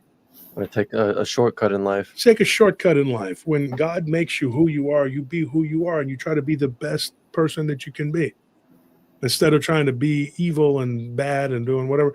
And I think some of these people, they don't necessarily try to be evil, but they end up doing evil things. Like, in regards to the magic thing, as a kid, I started studying it because I don't know even where this came from, but every time I was told, oh, all magic is satanic. It is. My mind kept coming to, how could all of it be just of the devil? Isn't there something not of him? Something that you don't have to use, and that caused me a buttload of problems now that I'm still annoying me, but thankfully it's not massive anymore because I stopped. Mm-hmm. 10, 12 years ago, something like that. But it'll follow you. You better not have spiritual openings. You better keep it closed. For what it was nothing but sacred geometry. That was it. Nothing else to it. Nothing, if anything tried to involve anything with spirits or something, I would avoid it. But sacred geometry is the key to hell, brother. Yeah, because I'm going to tell you what it is. Yeah, let me explain something to you. Numbers are, listen to what I'm going to tell you. This is very important, right? This is a learning moment for whoever wants to learn, but the number 6 is just the number 6, right? The number 66 is just, you know where I'm going with this. It's just a number, right? But then when you put it with another 6, then it becomes something. Do you see my point? So you could literally just like have these numbers there and they don't really mean anything unless you put them in a certain order.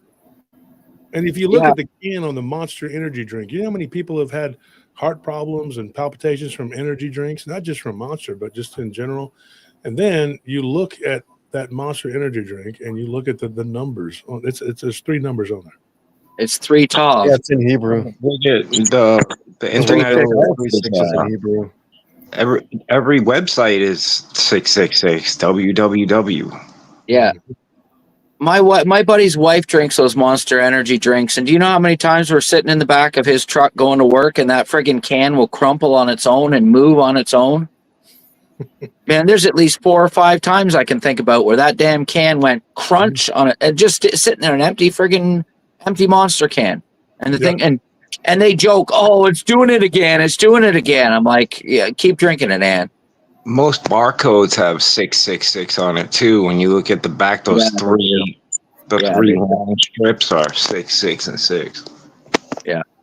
I mean, that's why I don't like that star, because it's 666 dimensions. Absolutely. It's more to your point, what you were saying about sacred geometry. You can draw a bunch of lines and squiggles on a paper, but if you draw those lines and squiggles in a certain way, you're going to open something. That's going to be a key to something. Yeah, That's how sigils work. Sigil magic, sacred geometry, bro. The key to hell. And Yeah, it was from like John Dee, right? And then it became a Enochian script. yeah, Nah, Enochian's straight up fallen angel magic, bro. That's John Dee is the one that channeled that crap. yeah. Yeah, and if you look at like the UFO era, I was talking to a ufologist the other day, and I don't know if you guys would know. He's just a researcher. You probably wouldn't know him, but I don't know if he wants to be on here, mentioned, whatever, because he's doing a lot of deep dive stuff that's kind of, I don't know. He's gotten nervous. Claims that he's been visited by the Men in Black. I don't know. Yikes. But we were talking the other day, a couple months ago, and one of the things he said was interesting. We were talking about Jack Parsons, and we were talking about the douchebag that created Ientology. I don't want to say the whole whatever. But you know what they were doing, and them and their buddy Alistair Crowley. Mm-hmm. And they opened up a vortex, not portals. Portals is a little small. This is vortex is a super highway. They ushered in the UFO era, making a clear path from where they're from to here, where there was already a pathway. And this is going to sound completely wacky when I say it, but maybe people don't understand. But Andromeda, there's an Andromedan highway, what they call it. And it's already pretty heavily traveled. They just bend and fold space and time, and they walk through it. But there is another place, not the Pleiades and not the Andromeda. There's another one, and I don't even do what. The sun. Well, there's different way. The different people say different things. You know, like what it is and what But it is a dark dimension. It's inverted. It's been swallowed already. And so a lot of people claim that we are trapped inside of a black hole, a vortex, if you will, right? And these people, though, they actually come from the dark dimension. And so everything is like Earth being overrun by a demon, a devil, a fallen angel, whatever. And so anything that comes out of that is really bad. But this dark dimension was what? Okay, so let's put it this way. Without having to say what it is, there was a shooter recently who had tons of that dogma from that particular group. Very dangerous people. And I'm not going to I don't want to even get into it, because what they want to do is literally rip the time, space, fabric, whatever. Yes, they do. So that dimension that these things are coming from, they can come across and look like us. But we've been warned from the Andromedan people and the Palladians that, like, look, there's good and there's bad coming from these places. We're like a depot here, interdimensionally, right? But that particular, it's an entire dimension where there are multiple universes just like ours, but it's infinitely big, just like ours is. But it's twice as old as us, and it has been dropped into a vortex of evil. And so their versions of demons are way worse. Their versions of people are way worse. Now, it is said that this is looking everything from the lens of the ufologists and the different types of alien beings. Two beings in the galaxies, these in our galaxy, not the other, are terrorists. One is the Draco. Obviously, that's a bottom line. And the other is the Anunnaki. And they fight each other everywhere they go. But everywhere they go, they colonize and they destroy and they rip everything up because they're that way. But you got to remember, the Anunnaki, they look like us. So we are literally like their version, like a smaller version of them. So we have it in us to be very warlike. That's why we are the way we are, according to these ufologists. This altered dimension, though, is beyond that. It is not these Anunnaki, it's not the reptilians, it's not even the Vril.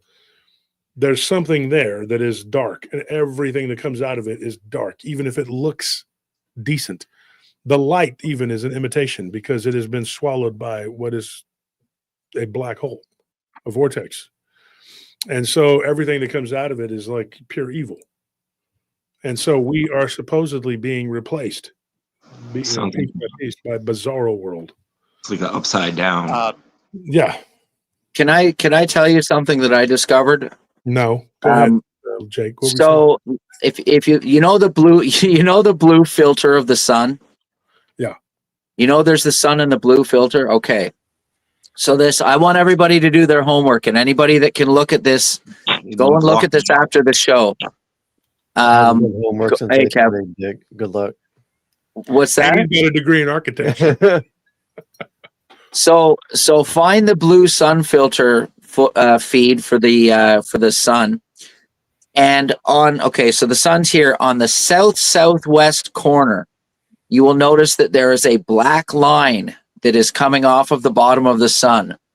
I want you to slow your computer down to the slowest you can get it and zoom in on that actual line coming off of the southwest corner of the sun.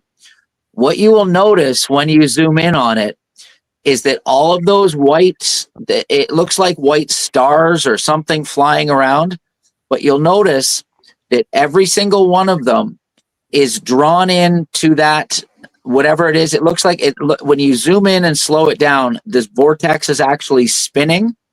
And what you'll notice when you get in real close to it is that these tiny little tendrils come up and they will grab these white things that are flying, whether they're stars, I don't know what they are.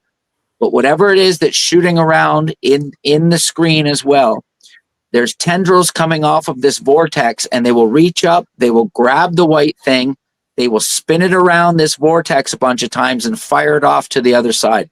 But they're doing so many thousands so quickly that you have to slow it down to the slowest feed that your computer can get and look very closely, and you'll see I'm 100% correct. I've never heard anybody else talk about this before. I've never heard anybody else discuss it. I can't find any information on it, but just have a look for yourself and prove me wrong. It's the most fascinating. What did it's you fascinating. do? How did you get the blue filter? The blue, I go on BP Earthwatch because he's constantly looking at the blue filter. I think it's one of the NASA, there's like 2 or 3 NASA filters that they have for the sun, and it's basically looking at the sun and other dimensions. Yeah, and we talked the other day about the Schumann resonance. And yeah, that thing's out of whack. Mm-hmm. Do you want to explain that? Because people were emailing and messaging me about that. So the Schumann resonance is the resonance of all life on Earth. It's the harmonic symbiosis of all life on Earth. And it's supposed to be at a 7.4 on a regular basis, which is actually an alkaline frequency. It's the same as alkalinity, 7.4. The highest I've seen it spike to is 89 so far. And it's spiking up into the 30s almost every single day. That's why we all have brain fog. That's why we all have headaches. That's why we all run around. Everybody's angry and pissed off. And there's all this weird stuff going on in the world right now. And it's basically throwing the harmonic resonance of all life on Earth right out the window. I don't know what the implications of this are going to be, but it's been out of whack for a good few years now, through the entire pandemic, through the entire everything that's been going on the last 5 years. It's been right out of whack. But in the last 6 or 8 months, it's been off the freaking charts, man. It's been into the 60s, but it's generally spiking into the 30s just about every single day. Even in like 2010, it was starting to go crazy. Well, they're ramping up. They're ramping up. Yeah. Yeah, something's ramping up. That's for sure. That's Yeah, 7 point. The electric you, truck. you mortals have to deal with all that because I'm literally a superhero. I don't have these problems, and sometimes I have to fly to the sun and get more energy. Everybody knows that, but you know how it goes. I mean, but I'll talk to the sun, see what he has to say. I mean, you rip the tooth out of a dog, man, and wear it as a necklace, like with your bare hands. So yeah, how dare you talk about that? I'm pure respect, sir. Sir, there you go. There's that indentured servitude. We want to have you on here, Kevin, True, Lawrence, and Jake. Would you like to be indentured servants too? We don't call it slavery. We call it servitude. It has its perks. To an overlord. Well, I'm Irish. I come from a long line of indentured. True's like, no, man, my people already been there, done it. We don't need all A lot that. of people We don't need know that. about that. I don't need that. The best kept secret in Western history. The colonization of the Irish for the last 1,000 Oh, the years. Irish were, dude, the English things that they did. Absolutely just abhorrent. I mean, you know, so. Why are the Slavs called Slavs, Wolf? Because they're slaves. They were slaves to the Ottoman Empire. Yeah, exactly. Yeah, I mean, you know, so people can call it what they want. They can say, well, this guy's, you know, he's kissing his butt, whatever. Richard is trying to help. He's being a co-host and he's trying to learn things too, just like I am. So we're all here together. Nobody is above anybody. Okay, except for me. That's it. That's the only one. That's it. No one else. Hey, somebody's got to lead. So, but you know, if you're a true leader, though, and if you're a leader, then you actually are beholden to all the people. If you really are a good leader, you have to listen to everybody, not just, you know. It's not always as do as I say, not as I do, because if you're doing that, you're not leading by example. That's one of the problems I have with it. It's hypocrisy. You know, so I wouldn't tell anybody to do something I want to do myself. Just like at this job, I go and work all these accounts myself so I can get a feel for it. And if they're going to mistreat me, I'm not going to put my people there to be mistreated. I've walked away from thousands of dollars because of there was one lady, I'm going to tell you right now, I'm not going to say anything, say her name, because she got a high-rise building downtown, treats everybody like an indentured servant. And I said, look, we're not your concierge. You get it, go do something else. Well, we'll go do something else because, you know, I'm not going to be letting people be treated like slaves. It's not going to happen. You know, you want that, go hire a concierge. But I won't send people to do things that I won't do myself. That's why I have people working for me for 2 decades. I'm such a horrible bastard. Why would you work for a guy? Oh, this guy sucks, man. For two decades later, this guy sucks. Why? You're not going to stick around. There's jobs. Go get another one. You know, so this crap these people say about me, it just doesn't hold water. You know, it's a whatever. I prefer Kate They and don't even know what water is. You know, He's the occasional guy that wants to hit you with the pipe and stuff, you know. Yeah. It's like look at the situation with Maddie. They keep harping on this because I didn't know about it or whatever the situation that happened with them, but it was purely from a standpoint of like, oh, she's going to come work down here. There's going to be a problem now, you know, because of that. But they made it public and made sure everybody knew about it, whatever. She's here and everything's fine. And she's a good friend of mine. And Anthony and her have whatever, that's their business. And they're like, oh, it should have stayed with him. Yeah, it should have. But they made it into a public thing about it.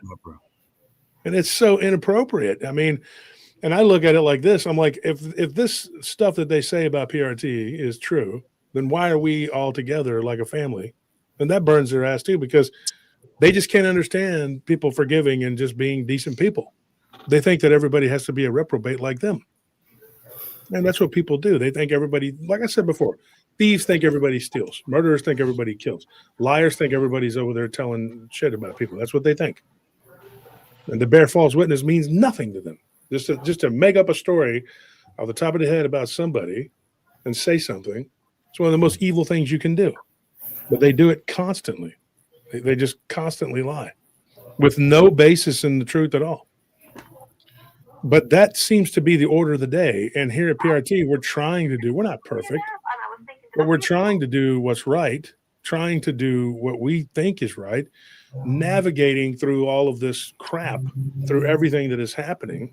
And I think we're doing a pretty good job. I think that, we're all working in this together. So, Richard, I don't think that them calling you names or whatever is going to hurt your feelings, but just remember, for all of those people, whichever ones that are saying something about you, you got 1,000 that are saying something good. They're very vocal. The empty can rattles the most. So they think that if they keep making videos and just more and more content of crap, that it's somehow going to lift them up. No, it's quantity. That's not quality. So you're just piling the dog crap on top of yourself. Yeah. I mean, go outside and just take some dog turds and sprinkle them on your head, because that's what they're doing. They're making themselves look like fools. If you notice, every time they make one of these, whatever, less people are watching, less people give a shit. It's the same droning on hatred. And when you make video after video after video of hate, exactly, Anna, what in the hell, who is going to take you serious when you just keep on and keep on and keep on?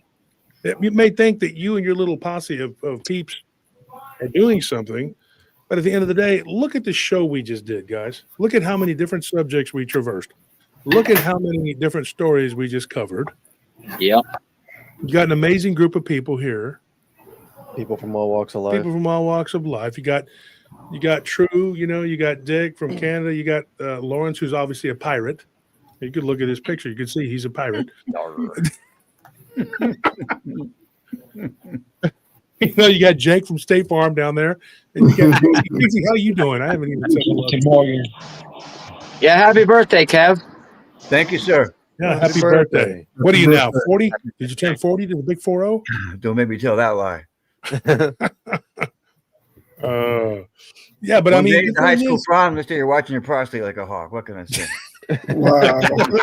Amazing. But here at PRT, True, you and Jake, Lawrence, I guess you're not showing yourself, but like you guys need to get some merchant. Y'all need to hit me up, send me your information so I can send you some PRT stuff and you can rep it on the show. You guys need to wear the uniform, man. Yeah, he's been here 3 weeks in a row. He's going to become a co-host here now. He can't be the Canaan sycophants without wearing the merch, Yeah, you got. Yeah, this is a cult. Because it's possessed. Not possessed. Cursed. Cursed. Because a mummy will come to your house and be like, curse. Yeah. Yeah, but you have to forgive the Popeye's chicken grease on it. That's how we. Oh no! With the chicken bones. We roll it up in there. It'll come out with some. Love them curses from Popeyes. You gotta get it going. You sent me a cursed sweatshirt, bro. What the heck? Exactly. If it wasn't for the cosplayer of the LBL, you never would have known. That's how we got you to accept your indentured servitude without even knowing. Snap! You guys send me a green shirt. Next time I come on, I'll wear it. Well, you know what? Just let me know, and you want to come on and show yourself, Lawrence, and we'll get you some, whatever, or I'll just send it to you anyway. And if you choose not to wear it on the show, that's fine too. I'll definitely wear it. No, I got a green shirt you guys sent me a while ago. I'll wear it next time when I hop on. Yeah. What about you, Casey? You got any merch from us? Not yet. I'd like to. Did you give Anthony the book I sent you? I actually sent you guys a bunch of books, but I'm just curious. One of them I've been reading off and on, but I'm in the middle of trying to go over my vampire book, which is done, but it's not done because I'm not. You know what? I'll send you a copy of it, Casey. You read it. You tell me what you think of it, because I don't think it's complete. I think it's missing something. I don't know what. Well, objectivity is always. Quit second guessing yourself. What's that? Richard, you were the one that told me to make. Oh no, that wasn't you. Never mind. That was Richard. That was a different Richard. Never mind. I said, quit second guessing yourself. Yeah. No, I was thinking about somebody else that texted me and said, make sure that it's what you want. and his name is Richard too. But Great guy. Well, you know, it's you got to put out something you're going to be happy with, and I'm not happy with it. I don't know what it is. All right. And it's not, you know, I'd be glad Anseline's to look the at it. one that helped me work on it, but it's not her. She's just basically writing what I tell her. I'll tell you what, I'll look at that, and if you look at something I just am about to publish that I'd like you to look at, it's my take on the whole Robert Johnson mythology. Oh man, dude, that subject is that right there, man. The crossroads and the music, dude. Before I go off of this plane of existence, I want to write a book about. We need to get together, Casey, because I want a book about the music, and Robert Johnson would be that right there would be the pivotal part. I sent an excerpt to Nellie. She's got an excerpt that I sent her from that story, and I've gotten some good feedback. The rest of selling so. She's so swamped and slammed right now too. We all are. All of us are. You are. Yeah. We are. Everyone here is overwhelmed. You know. We're overwhelmed. We need to start networking, though, working together and doing more things together. As you know, and if we did that and we were more, you know, we could do more things. We could do something. We can make PRT something that's good for the community. That's something that is, I don't know, something that you can just taste good. You know what I mean? Not just like the conflict these people keep trying to throw on us. Just who cares? You know? And it'll get to the point where people know, like, hey, when people do this, are reprobates and just whatever. You know, and so there are so many people that have reached out to me that are trying to work with me, but I am so busy. But I have a special thing I got to do tomorrow. When that is done, I'm going to have about 2.5 months of just focused on doing things. So once I get that out of the way, you know, that's a big one tomorrow I got to deal with. And then I got a meeting on Thursday, which is pivotal. And it could be the start of a new business venture that may produce capital, you know, for us to do things. Because right now the capital is in short supply. Well, I'm coming down to Austin in the holidays. And I think it'd be cool to come by the studio and see you guys.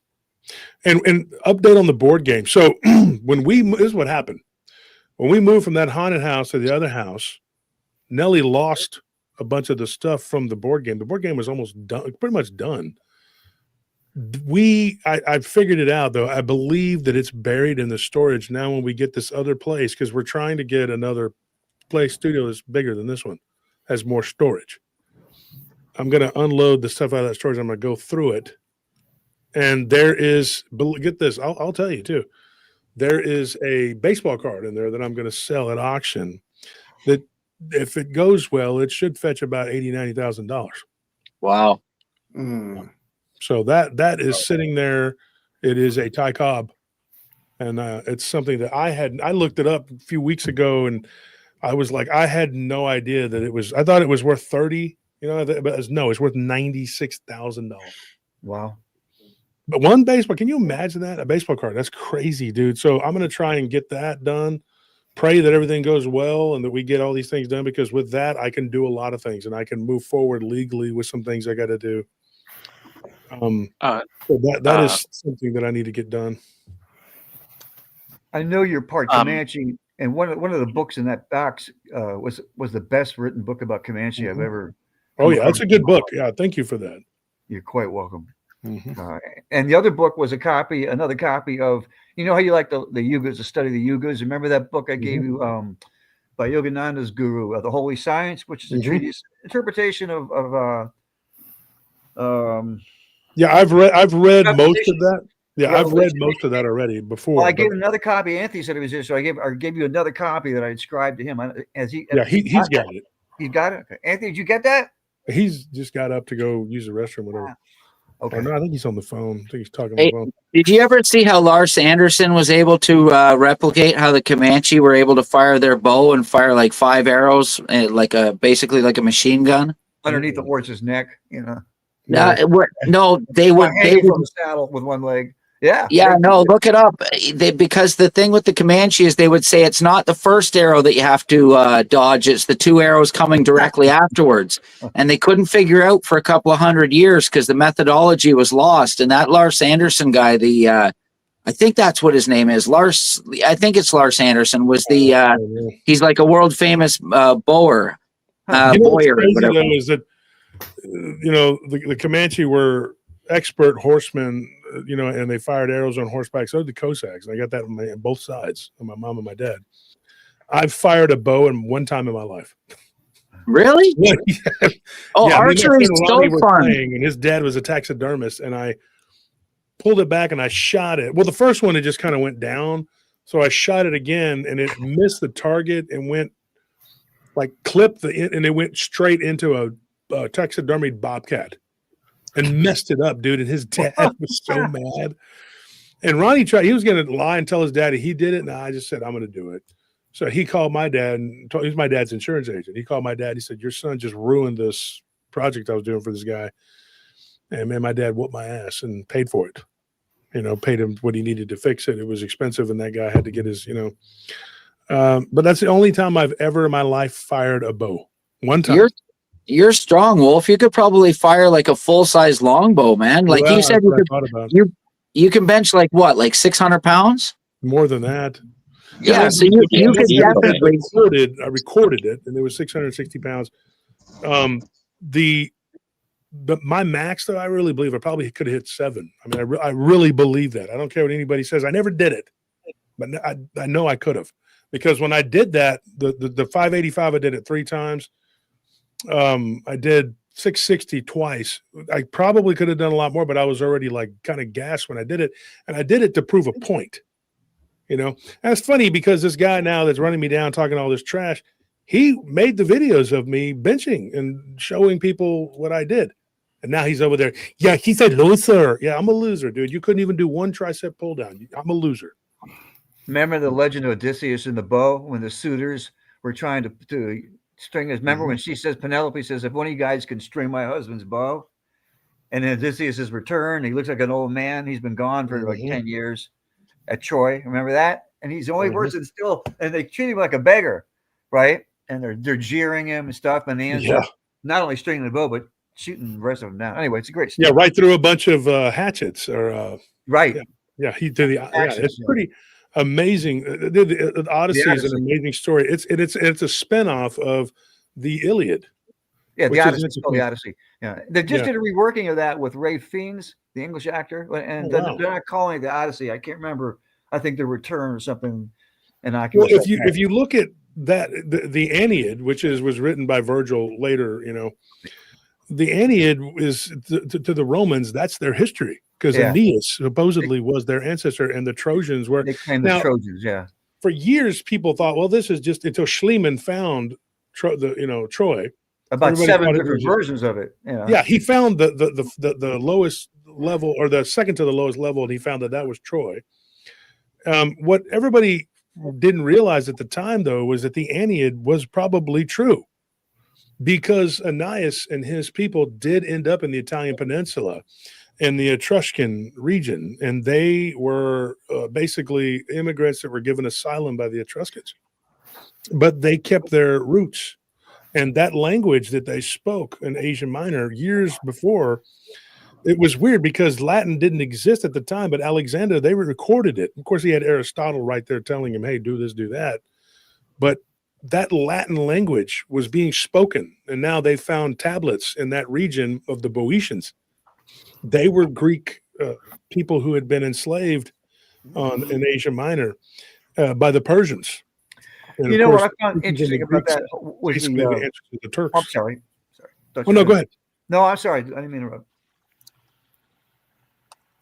I was just going to say that that those stories, the Iliad, the Aeneid, the Odyssey, some of the most fascinating things that any human being could read because they're so timeless for so many reasons. One of the spin-offs that they call the Little Iliad talks about what happens after Achilles falls, because if you remember, the Iliad pretty much ends with Hector's burial, and it doesn't really get into the details that happen after, when Paris supposedly shoots Achilles in the heel.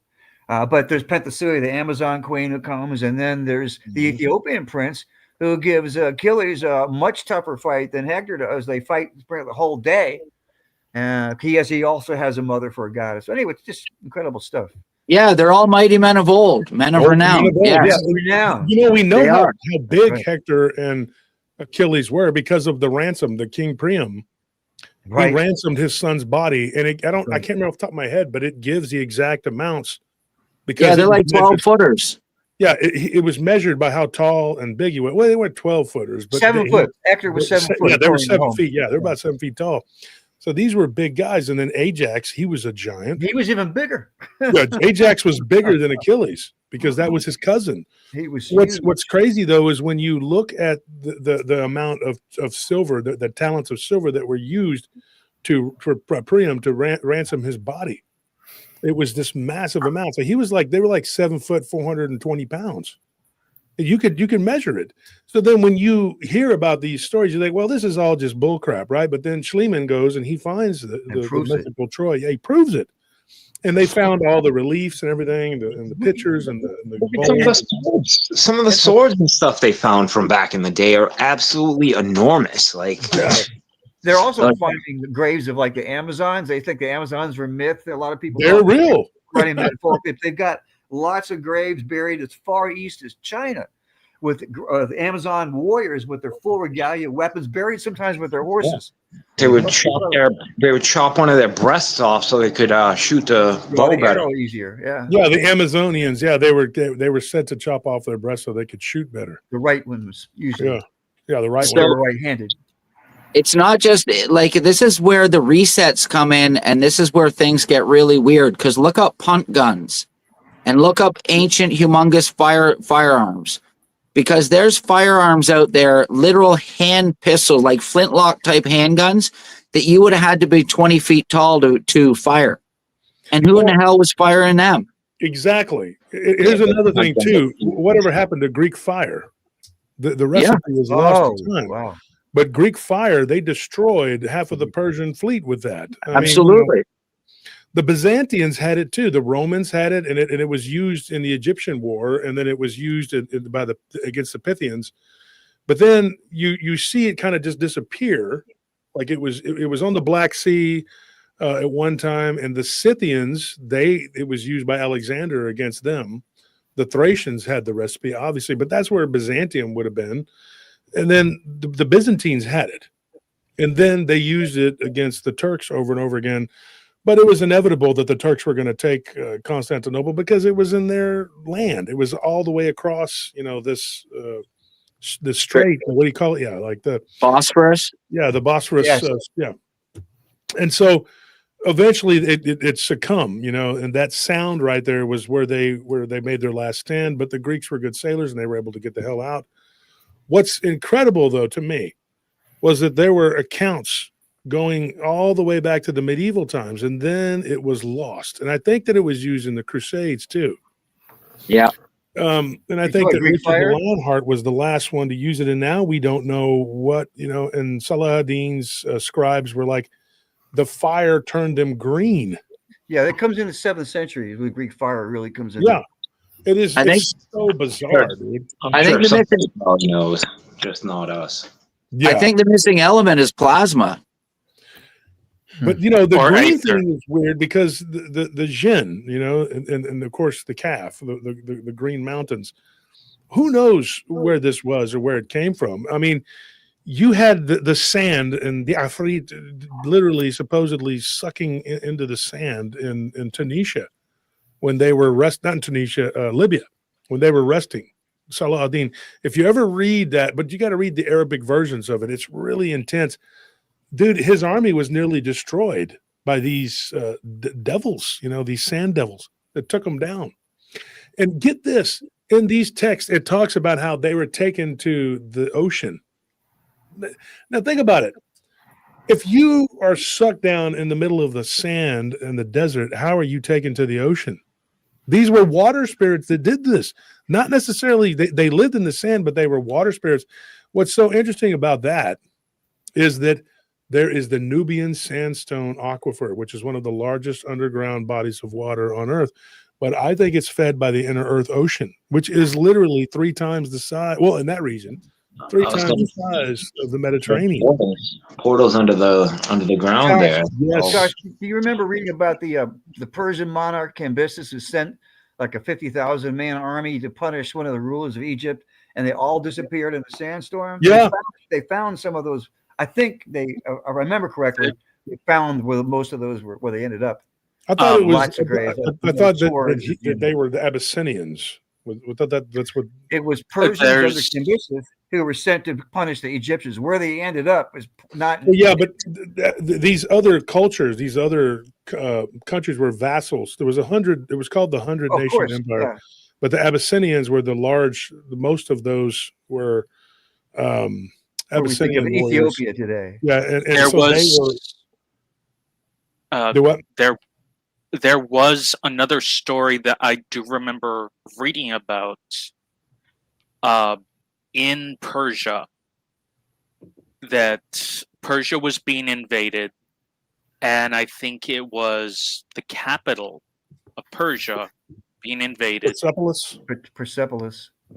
Yeah, Susa was another Persepolis. one. Persepolis is the main one. Susa and Persepolis. Yeah. And the armies had already, the scouts had come and said they're about to surround us, and they were getting ready to just lose until their head vizier, visor, sorcerer, whatever you want to call him, said, give us a moment, give us a day. He gathered all his fellow, whatever workers, went into their tower, wherever they worked, and the king didn't hear anything from them for a day. Oh, I remember that story. And at this point, they see the army. They see themselves surrounded. And all of a sudden, the sands open up, swallow the entire army, and close up again. And, the king's like celebrating, throwing a party, and it's like, hey, where's the vizier? Where's the head sorcerer? Where is he? And, That was Lord of the Rings, bro. And they're like, search for him, search for him. Eventually, they come to their room. It's locked. They break it down, and they find around a ritual circle, all of them dead. All of them, as if, but with no wounds on them, as if they had sacrificed their entire life force to get Retain that magic done. Yeah. I mean, Yeah, no doubt. I don't know the story off the top of my head, but I mean, I was there's so many confusing different myself with another stories. story. Pardon me. That's not. I don't remember that, but thank you. Go ahead, Josh. There's so many stories in that Levantian area that go back and forth from the Assyrians, the Babylonians, the Hittites. I mean, we know that a lot of this stuff is lost to history, but there is, at least in the West, unless you can speak different languages. Because the people that control everything over here have a vested interest in keeping everybody ignorant. Yeah, Because God the forbid you slightly should learn something. Eurocentric view.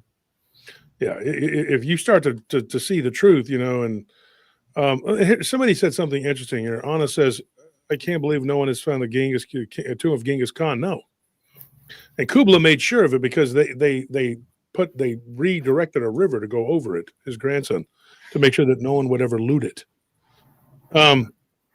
What's interesting too, though, you have these connections to the past, right? You have these connecting civilizations, like the Persians and the Romans. Today, we call them the Iranians and the Italians, but they are related very closely. Look at their flags. Look at their names. There's a name, Sirianni. He's actually the name of a coach from the Philadelphia Dickheads, the Eagles. You see that the coach, right? His name is Sirianni. He's a great coach. I'm not going to make fun of him, but anything. But that is an Iranian name and it is an Italian name. How is that possible? Because they're the same people, going way back. People don't realize that. The twin pillars of the Illuminati was Italy and Iran, Persia. They made a treaty long time ago because of the rise of the Ottomans, and Persia was fighting them. The Ottomans were very powerful, and they were fighting. What the heck was that? I just saw. There's nobody there. I just saw something wave. That was weird. They were fighting a two-front war at one time, and they were winning. They were fighting the Byzantines, which was the Holy Roman Empire of the East, and then they were fighting the Persians in the East, and so they were fighting one on the West, one on the East. Even though it's kind of confusing, the Byzantines were the Eastern Roman Empire, but they were to the west of the Ottomans. So the Ottomans were literally fighting a two-front war, and they were winning. And so the Italians and the Persians locked up and said, "Hey, we got to stop these people." And so the big ally of the Greeks became who? Take a guess. The Russians. The Russians were to the north of the Ottomans, and they were facing incursions constantly. And so the Russians, and when they joined in, it pushed the Ottomans back, but not before they took the Greek mainland. And it wasn't until 1826, I believe, that the Greek War of Independence took hold, and with the help of Russia, Britain, and the United States. Interestingly, there were a couple guys that died at the Alamo who actually were Scotch, and they fought in Greece and literally helped the Greeks. And then when they were done, they went back to Tennessee and said, "Well, we ain't doing nothing but shooting squirrels. Let's just go and help these boys down in Texas." And they end up dying at the Alamo. Very interesting, because they had that independent spirit, and they were like, so Tennessee sent more people to help Texas. That's how they became our sister state, Tennessee. Vols. And it's interesting because their mascot is the Vols, and ours is in Texas is the Longhorn, but they're both orange. One's a light orange and one's but sometimes you'll see the T on the hat and you won't know whether it's a Texas or a Tennessee, whatever. But God bless Tennessee for helping Texas get their independence. They sent more people than any other state. That's why they're called the Volunteers, the Vols. But some of those people fought in Greece and died long way from home, defending themselves, defending Greek and retaking back, the Christendom from the Islam. Very interesting stuff. I've always thought, man, you could make an amazing series just about warfare and all this other stuff. But taking pieces, if I ever had my way, I'd put everything I had. Like if I ever won like the Mega Millions, 400 million, I would just build a studio and we would just pump out historically accurate stuff. I wish they'd do a credible version of the Iliad. They haven't done it yet. And so many great directors and actors to use for that, They should do it as serious as you can't do it justice in a movie unless you want to sit there for hours and hours. The movie, it doesn't work that way. Napoleon could have been a great movie but you need to make it into a series. No, the great. Have you seen the movie? Have you seen the Waterloo movie from the 70s? Yeah. Mm-hmm. That movie's freaking awesome. It is. It's good. Yeah. Have you seen the new Napoleon movie with Joaquin Phoenix? I liked it. I did. I was Get out of here. I liked it. Bro. Dude, I actually met Joaquin Phoenix. I'm not going to talk bad about him, right? His sister used to work, downtown. Anyways, guys, I got to run, dude. I got to get out of here. But thank you for tuning in. Thank you for everybody who showed up. Thank you to Mr. Richards and True. Thank you for showing back up, man. Love you guys. Like my Mondays co-host here. If you guys want to come back, and Jake from State Farm. Jake's always coming in and out of here. Lawrence, thank you for showing back up, man. I appreciate it. I'm glad you're getting over your shyness a little bit. You're talking about stuff. Sorry, the room's a little dark here. That's why I don't have the camera on. Nothing to be sorry about. It's fine. Not everybody's as handsome as I am. I get it. I understand. Ask Anthony. He's been living in my shadow, man. He's just not a good-looking guy. In fact, we can't even see him. Oh, there he is. He's hideous. Hey, look at this guy. You guys make a great-looking couple, though. I politely disagree. Oh, yeah, of course. Because your gaydar could tell you. Yeah. Your gaydar could tell you. You just look at it. I can tell that there's something there is unholy. It's unholy. I can tell with the gaydar there. Hey, and Maddie's taking it in stride. Maddie's laughing. Question. You better watch it, Maddie. Question before you go. Anthony, did you or did you not get the book? Yes. Yes, I have it. He didn't take my word for it. I told him you did. Well, I sent him. He said he was interested, so I sent him a copy. I hadn't heard back for weeks. So I was just, were you kidding? That's how we are. We're takers. We just take it and we're reading it. We're like, Yeah, I don't give a damn about the guy that sent me this book. I don't give a damn about that Cost guy. you nothing to be curious. Actually, I like him even less because you sent me a book. We're going to send you some test objects. No good deed goes unpunished. Exactly. Yeah. Hey, great Exactly. show, you guys. Thanks again, everyone, for making this. All right, now. God bless you all. Stay safe. All right, guys. and True. safe True. What are you vaping? You got that vape going. What flavor is that? Because Happy birthday, Kev. Thank you, man. God Just bless mint. you all. Just Dick, I'll regular hit you mint. up later, Dick. Oh, All just right? mint. Okay. Yeah. Later. Yeah, tonight. I tried some the other day, and Later. it was like I was like, my lung, it burned my lungs. I was like, good grief, dude, it's crazy, man. Just rip a cigarette, you pussies. I don't. You did. Shut up. I'm not doing a cigarette. I don't smoke anything. How about that? All right. Yeah. Not for good. lack of That's trying, good. though. I just can't do it. It's just too much. I used to dip snuff. I quit. While I still had Cigarettes are some teeth awful. and it's just still have my bottom lip. All right, guys, I'll see you. We're out of here. All right, Jake, I'm gonna let you run, and I'm gonna let you run, Lawrence. True, I'll see you next week. All right. God bless you, buddy.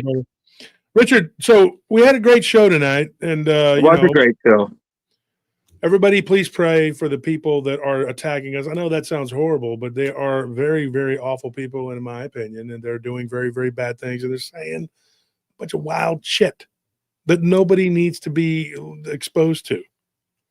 Pray for your enemies. It heaps hot coals on their heads, the Bible says. I'm actually not praying for the hot coals to be heaped on their head. I'm just praying that they stop and they realize what they're doing, which maybe they never will, maybe they will, but that's not my responsibility. Our responsibility is to pray that they find the true God. Amen. And that they Yeah. stop doing what they're doing, and maybe they'll just leave us alone. But we've been praying for years now, and they just keep doing it, and they just keep doubling down. But I really think it's because, in particular, there's a handful of them, but there's one guy that just determined. He's determined. He wants everybody to believe in this twisted pseudo history, revisionist history, and it's one of those things. What do you call it? Like you have to do a ton of mental gymnastics. Yeah. To try to come to the conclusions that they come to. But doesn't go ahead. Sorry, doesn't every superhero have a loser, an arch nemesis, though? Yeah. Yeah. But he does. He always uses the little Joker thing, like he's the Joker. And going around and doing what he did for so long, and we stopped it and everybody can see it. That's probably why he's so damn mad, because he can't go around and fake the funk and make people fight like he used to. He did it with me with a couple people, and like I've said before, it was, two people that will never speak to me again. But I have just as much reason to never speak to them. But I'm smart enough to go, hey, we got played, but they aren't. And shout out to Joe Doyle, because he figured it out and was like, look, way back before it had clicked in my head, he was like, this guy's, doing this, but you live and learn. I had a million things going on and he used that. But shame on you, Mr. McKee. And I'm going to tell you this. You have a group. You have an awful, nasty group who reposts things like that. You post things like that. And it was anonymous. So probably, in my opinion, I think it was him. He can lie and say, now they're going to say that, oh, it wasn't one of us, whatever. It was in your group and you left it up there. And it was mocking our dog's death. These people have no boundaries they won't cross. There's nothing sacred. There's nothing sacred. There's no low that they won't stoop to. And Mr. McKee, you are the father of all of this. You started this whole war. You can revise it how you want, but you started it. You started attacking Bettina and Ava. You brought me into it. I didn't ask to be brought into this, folks. They can lie all they want. The truth is the truth. And these people are bugs. And I'm telling you right now, you can't coexist with bugs, And they just pray for them. Pray for them, because that's the only thing we can do right now, because right now I got a lot going on. But I'm going to do everything in my power to put a stop to it, because I'm just so tired of it. And they drag people into it. They attack so many people. So many people. These are awful people. I'm telling you. They are horrible people. Every time I turn around, he's attacking somebody. And then they turn around and say, yeah, all they do is attack. No, we're not. Nobody's attacking you. And you can convince and fool some of these people, these suckers, into believing that, that we're starting it, whatever. That's not us. We're not doing it. They do it. It's very obvious. Go to PRT News, folks. Take a look at those, what we have there. Those are the receipts. Day and night, they toil on attacking us. That's what they do. They don't work. None of them work. They don't have jobs. And they just attack, and they lie, and they lie, and they lie, and they double down on their lies. And so we here at PRT we're about the business of doing the show about, all this stuff. What are they doing? They're over there fighting and being ugly and nasty and attacking people. And if you want proof of that, go look at what they did to Harley Owens. Why did they attack him? Because he went on BMR's show. Then he turned him into a Satanist and all kinds of other crap.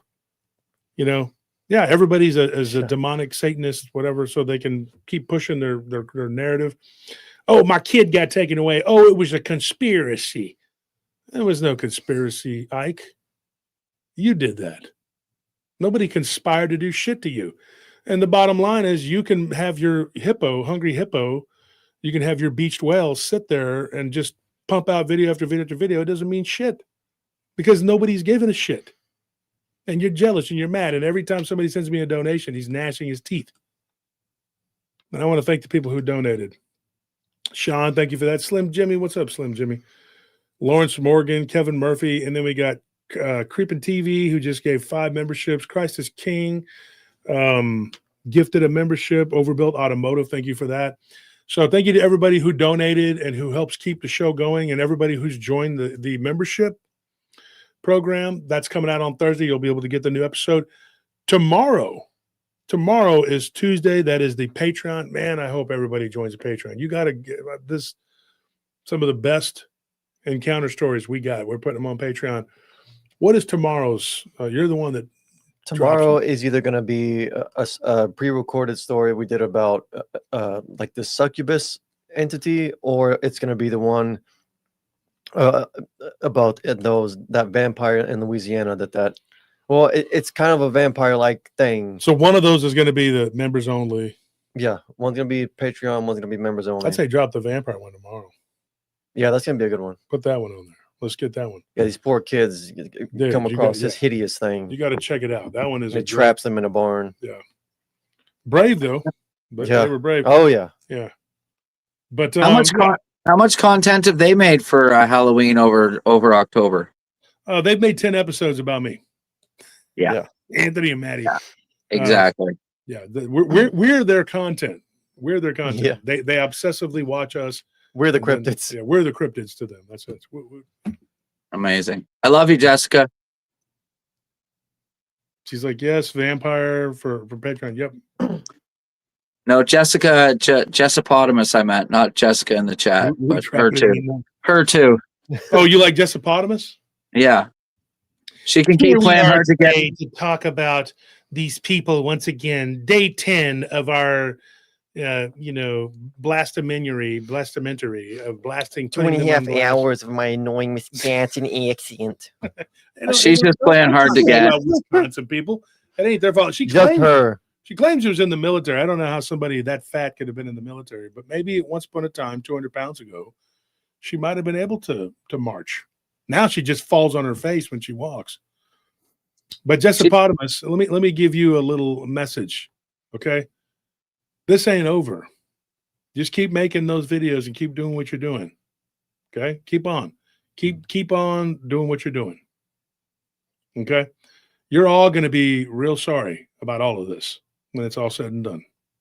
That's my message to you. So for now, have fun making your videos and defending the love of your life, the walking skin tag. Okay? Ugh. Keep going. I mean, even you can do better. Come on now. That's just disgusting, Jessica. Yeah. No, she can't do better. Have you seen her? They're pretty evenly matched. Ike doesn't know it, but he's evenly matched with her. I think. Yeah, they won't hurt my feelings. I don't have any. So until you're commanded to, servant. Yes. Yeah. Yeah. You keep it up though, Jessipotamus. Keep on doing what you're doing, because doing that is easier and more. She's more enthusiastic about that than not gobbling up ho-hos and ding dongs. and just sitting there in her big, fat, sweaty self. Why don't you channel all that energy into doing something productive, like starting a business or something, getting ahead in life in some form? She started a YouTube channel. Don't you know that? That's a business. That's right. Because it was all a business for them. That's right. Yeah. Your friend Barton told you that you make $1 million because that's what he thought when he started his channel, and then he was just constantly bitching that he wasn't making $1 million a year. All he did was on YouTube, calling up and complaining about everybody in the whole community. And then him and Larry talking about, oh yeah, we had to defend him against all these people. I can say this right now. Neither one of them defended me against shit. I don't know who did Larry never defended anybody against anything. He didn't even defend Barton when Mike and them attacked him. So Larry, shut the F up. You didn't defend me against anybody. And Barton, you only fought Dark Waters. Why him? You only went after one person, Dark Waters. You never said anything or lifted a finger against anybody else. And Larry never did against anybody. And he's never fought anybody here other than me. He's been very enthusiastic about that. But they lie and say that they were fighting war. I mean, they never fought anything. They didn't do anything. None of these people did, folks. Don't let them lie to you.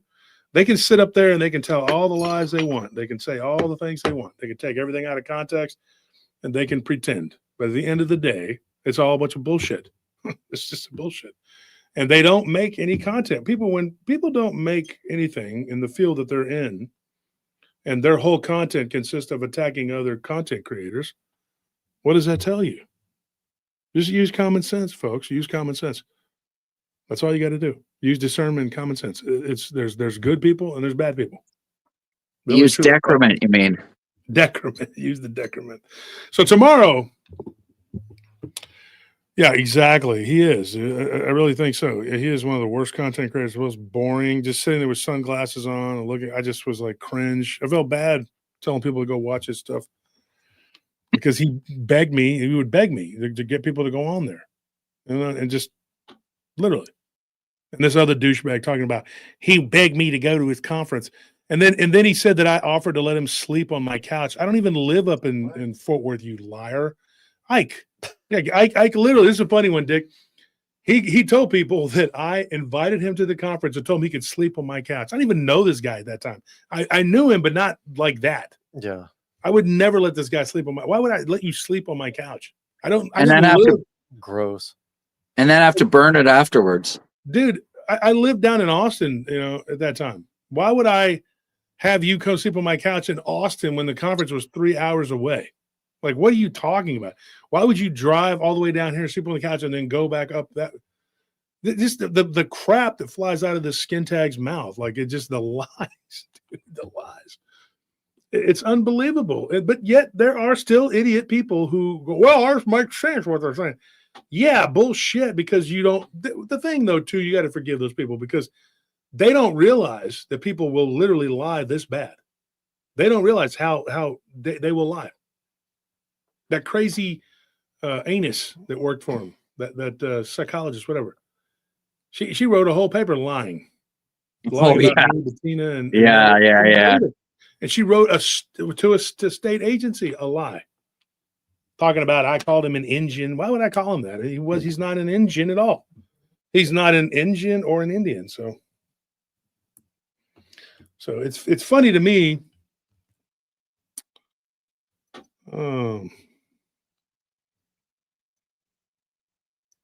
Yeah. God bless them. I invited everybody to the conference. Everybody had an invitation. He's nobody special. So I don't know why he makes it out like, that he would have made or break that conference one way or the other. That conference had a who's who of who's in the paranormal cryptid world. Like, why would I want you there? Yeah. And I'll be real honest. I don't think I've ever said this publicly, but I'm going to say this. I'm glad that he didn't show up, and it has nothing to do with the attacks that came afterwards, because he was an ignorant, very ignorant man, obviously. Very bad, not good, well-spoken person. What would he have done there? He would have just been an embarrassment to everybody. You could tell he doesn't, and I'm not even being funny here. In my opinion, he doesn't wash or bathe or anything. No, you can tell. You can tell. He looks like he smells terrible. Like, why would you want this guy who's probably sleeping with the pigs and goats to go at your? You don't want that. And so not turning me down, whatever, was like, oh, thank God. Trying to be nice to this guy, not knowing that he was attacking me behind my back, and now he's over here trying to rewrite history. A little bit late, Ike. A little bit late. Telling people that I wanted you to sleep with. Why the hell would I want you sleeping on my couch? It's all part of their little narrative, their gay narrative or whatever it is, because they're obsessed. But a group of men, predominantly men, there's a couple women, 2 fat ones, but then the rest are all, these guys. Why would these men be so obsessed with another man? And then keep talking about their sex? Huh? Gay? Something I could think of, because why would you care what I do? Why would you be so focused on me? Thank you, but I'm good. All right, guys. Thank you. You've got Anthony. In. Do what? You've got Anthony. Yeah, I got Anthony here. It's just, I can't believe they said that. I think I could do better. I don't know. I can't believe they said that. Somebody's in the comment. That shows you where their minds go. Somebody sent me. Really? Grief, dude, these people, they come up with the nastiest things they could think of. God help them. Yeah. Hey, you got all the guys at the Iron Bear, and you're going to choose Anthony. The Iron Bear, yeah. Right? Oh, and still, I keep challenging them. Find somebody that can verify this, that I've ever even been inside of that place.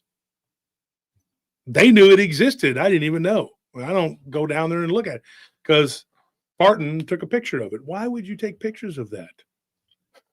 He was taking pictures of all the homeless people and the gay people and all this. It was bizarre. What are you doing? Like, what is this weird? What are these people? And now tomorrow he's going to fire up the computer and start saying a bunch of crap because that's what they do. They don't have anything else going on. But for me, I got to go to work. So, folks, thank you for tuning in. Thank you. We will be back Wednesday. And I can't tell you what the stories are because I got to go back and decide because it's Halloween time and we got to make something, that's going to be good. So I want to get the good stories that are scary. Not that any of them aren't scary, but a lot of them are. There's some that are more terrifying than others. Some people have some really bad encounters. So love you, Wolf. Guys. Love you, Anthony. Take that as a soundbite, girls. Well, if you're into pig people, dude, I mean, there they are. All right, guys. I'll see you guys. I'll see you, Dick. Thank you. Good night. God bless you guys. Love you guys. So that wraps it up for Monday. And, sorry, but these people made this thing about my dog who passed away. She was a sweet little dog and she never hurt anybody. And we have a lot of animals and she was the little ambassador to all of the animals. Anytime a new animal came, she went up to them and was like, hey, what's up? And she was their friend. Banjo, Tony's dog, doesn't have a lot of friends in the house. He's like, hey, get away from me. He's old. He's kind of crotchety. But he loved Baby, and him and Baby were very close. And Panzer and more so Martis were both very close. Our cats were very close with Baby. And the 2 puppies we got, and they're still pups. They're not that old. They can get on everybody's nerves. Elvira's just like, get away from me. You bother me. Beans and her just kind of don't want nothing to do with the puppies. They're border collies. They're high-strung. They're rambunctious. They're sweethearts. But Baby was very sweet with them. She was very good with them. She didn't lose patience with them ever. She was the best of us, all of us. And she's gone. And these people try to hurt us and try to humiliate us. You do what you got to do and have your season because even the devil has his little season. You're in that season right now. You have fun with that. You keep going. Keep doing what you're doing. And it may come to nothing. I may not be able to prosecute you, but I'm going to try. I promise you, I'm going to try. All right, guys. We'll see you. We'll see you on Wednesday. Good night.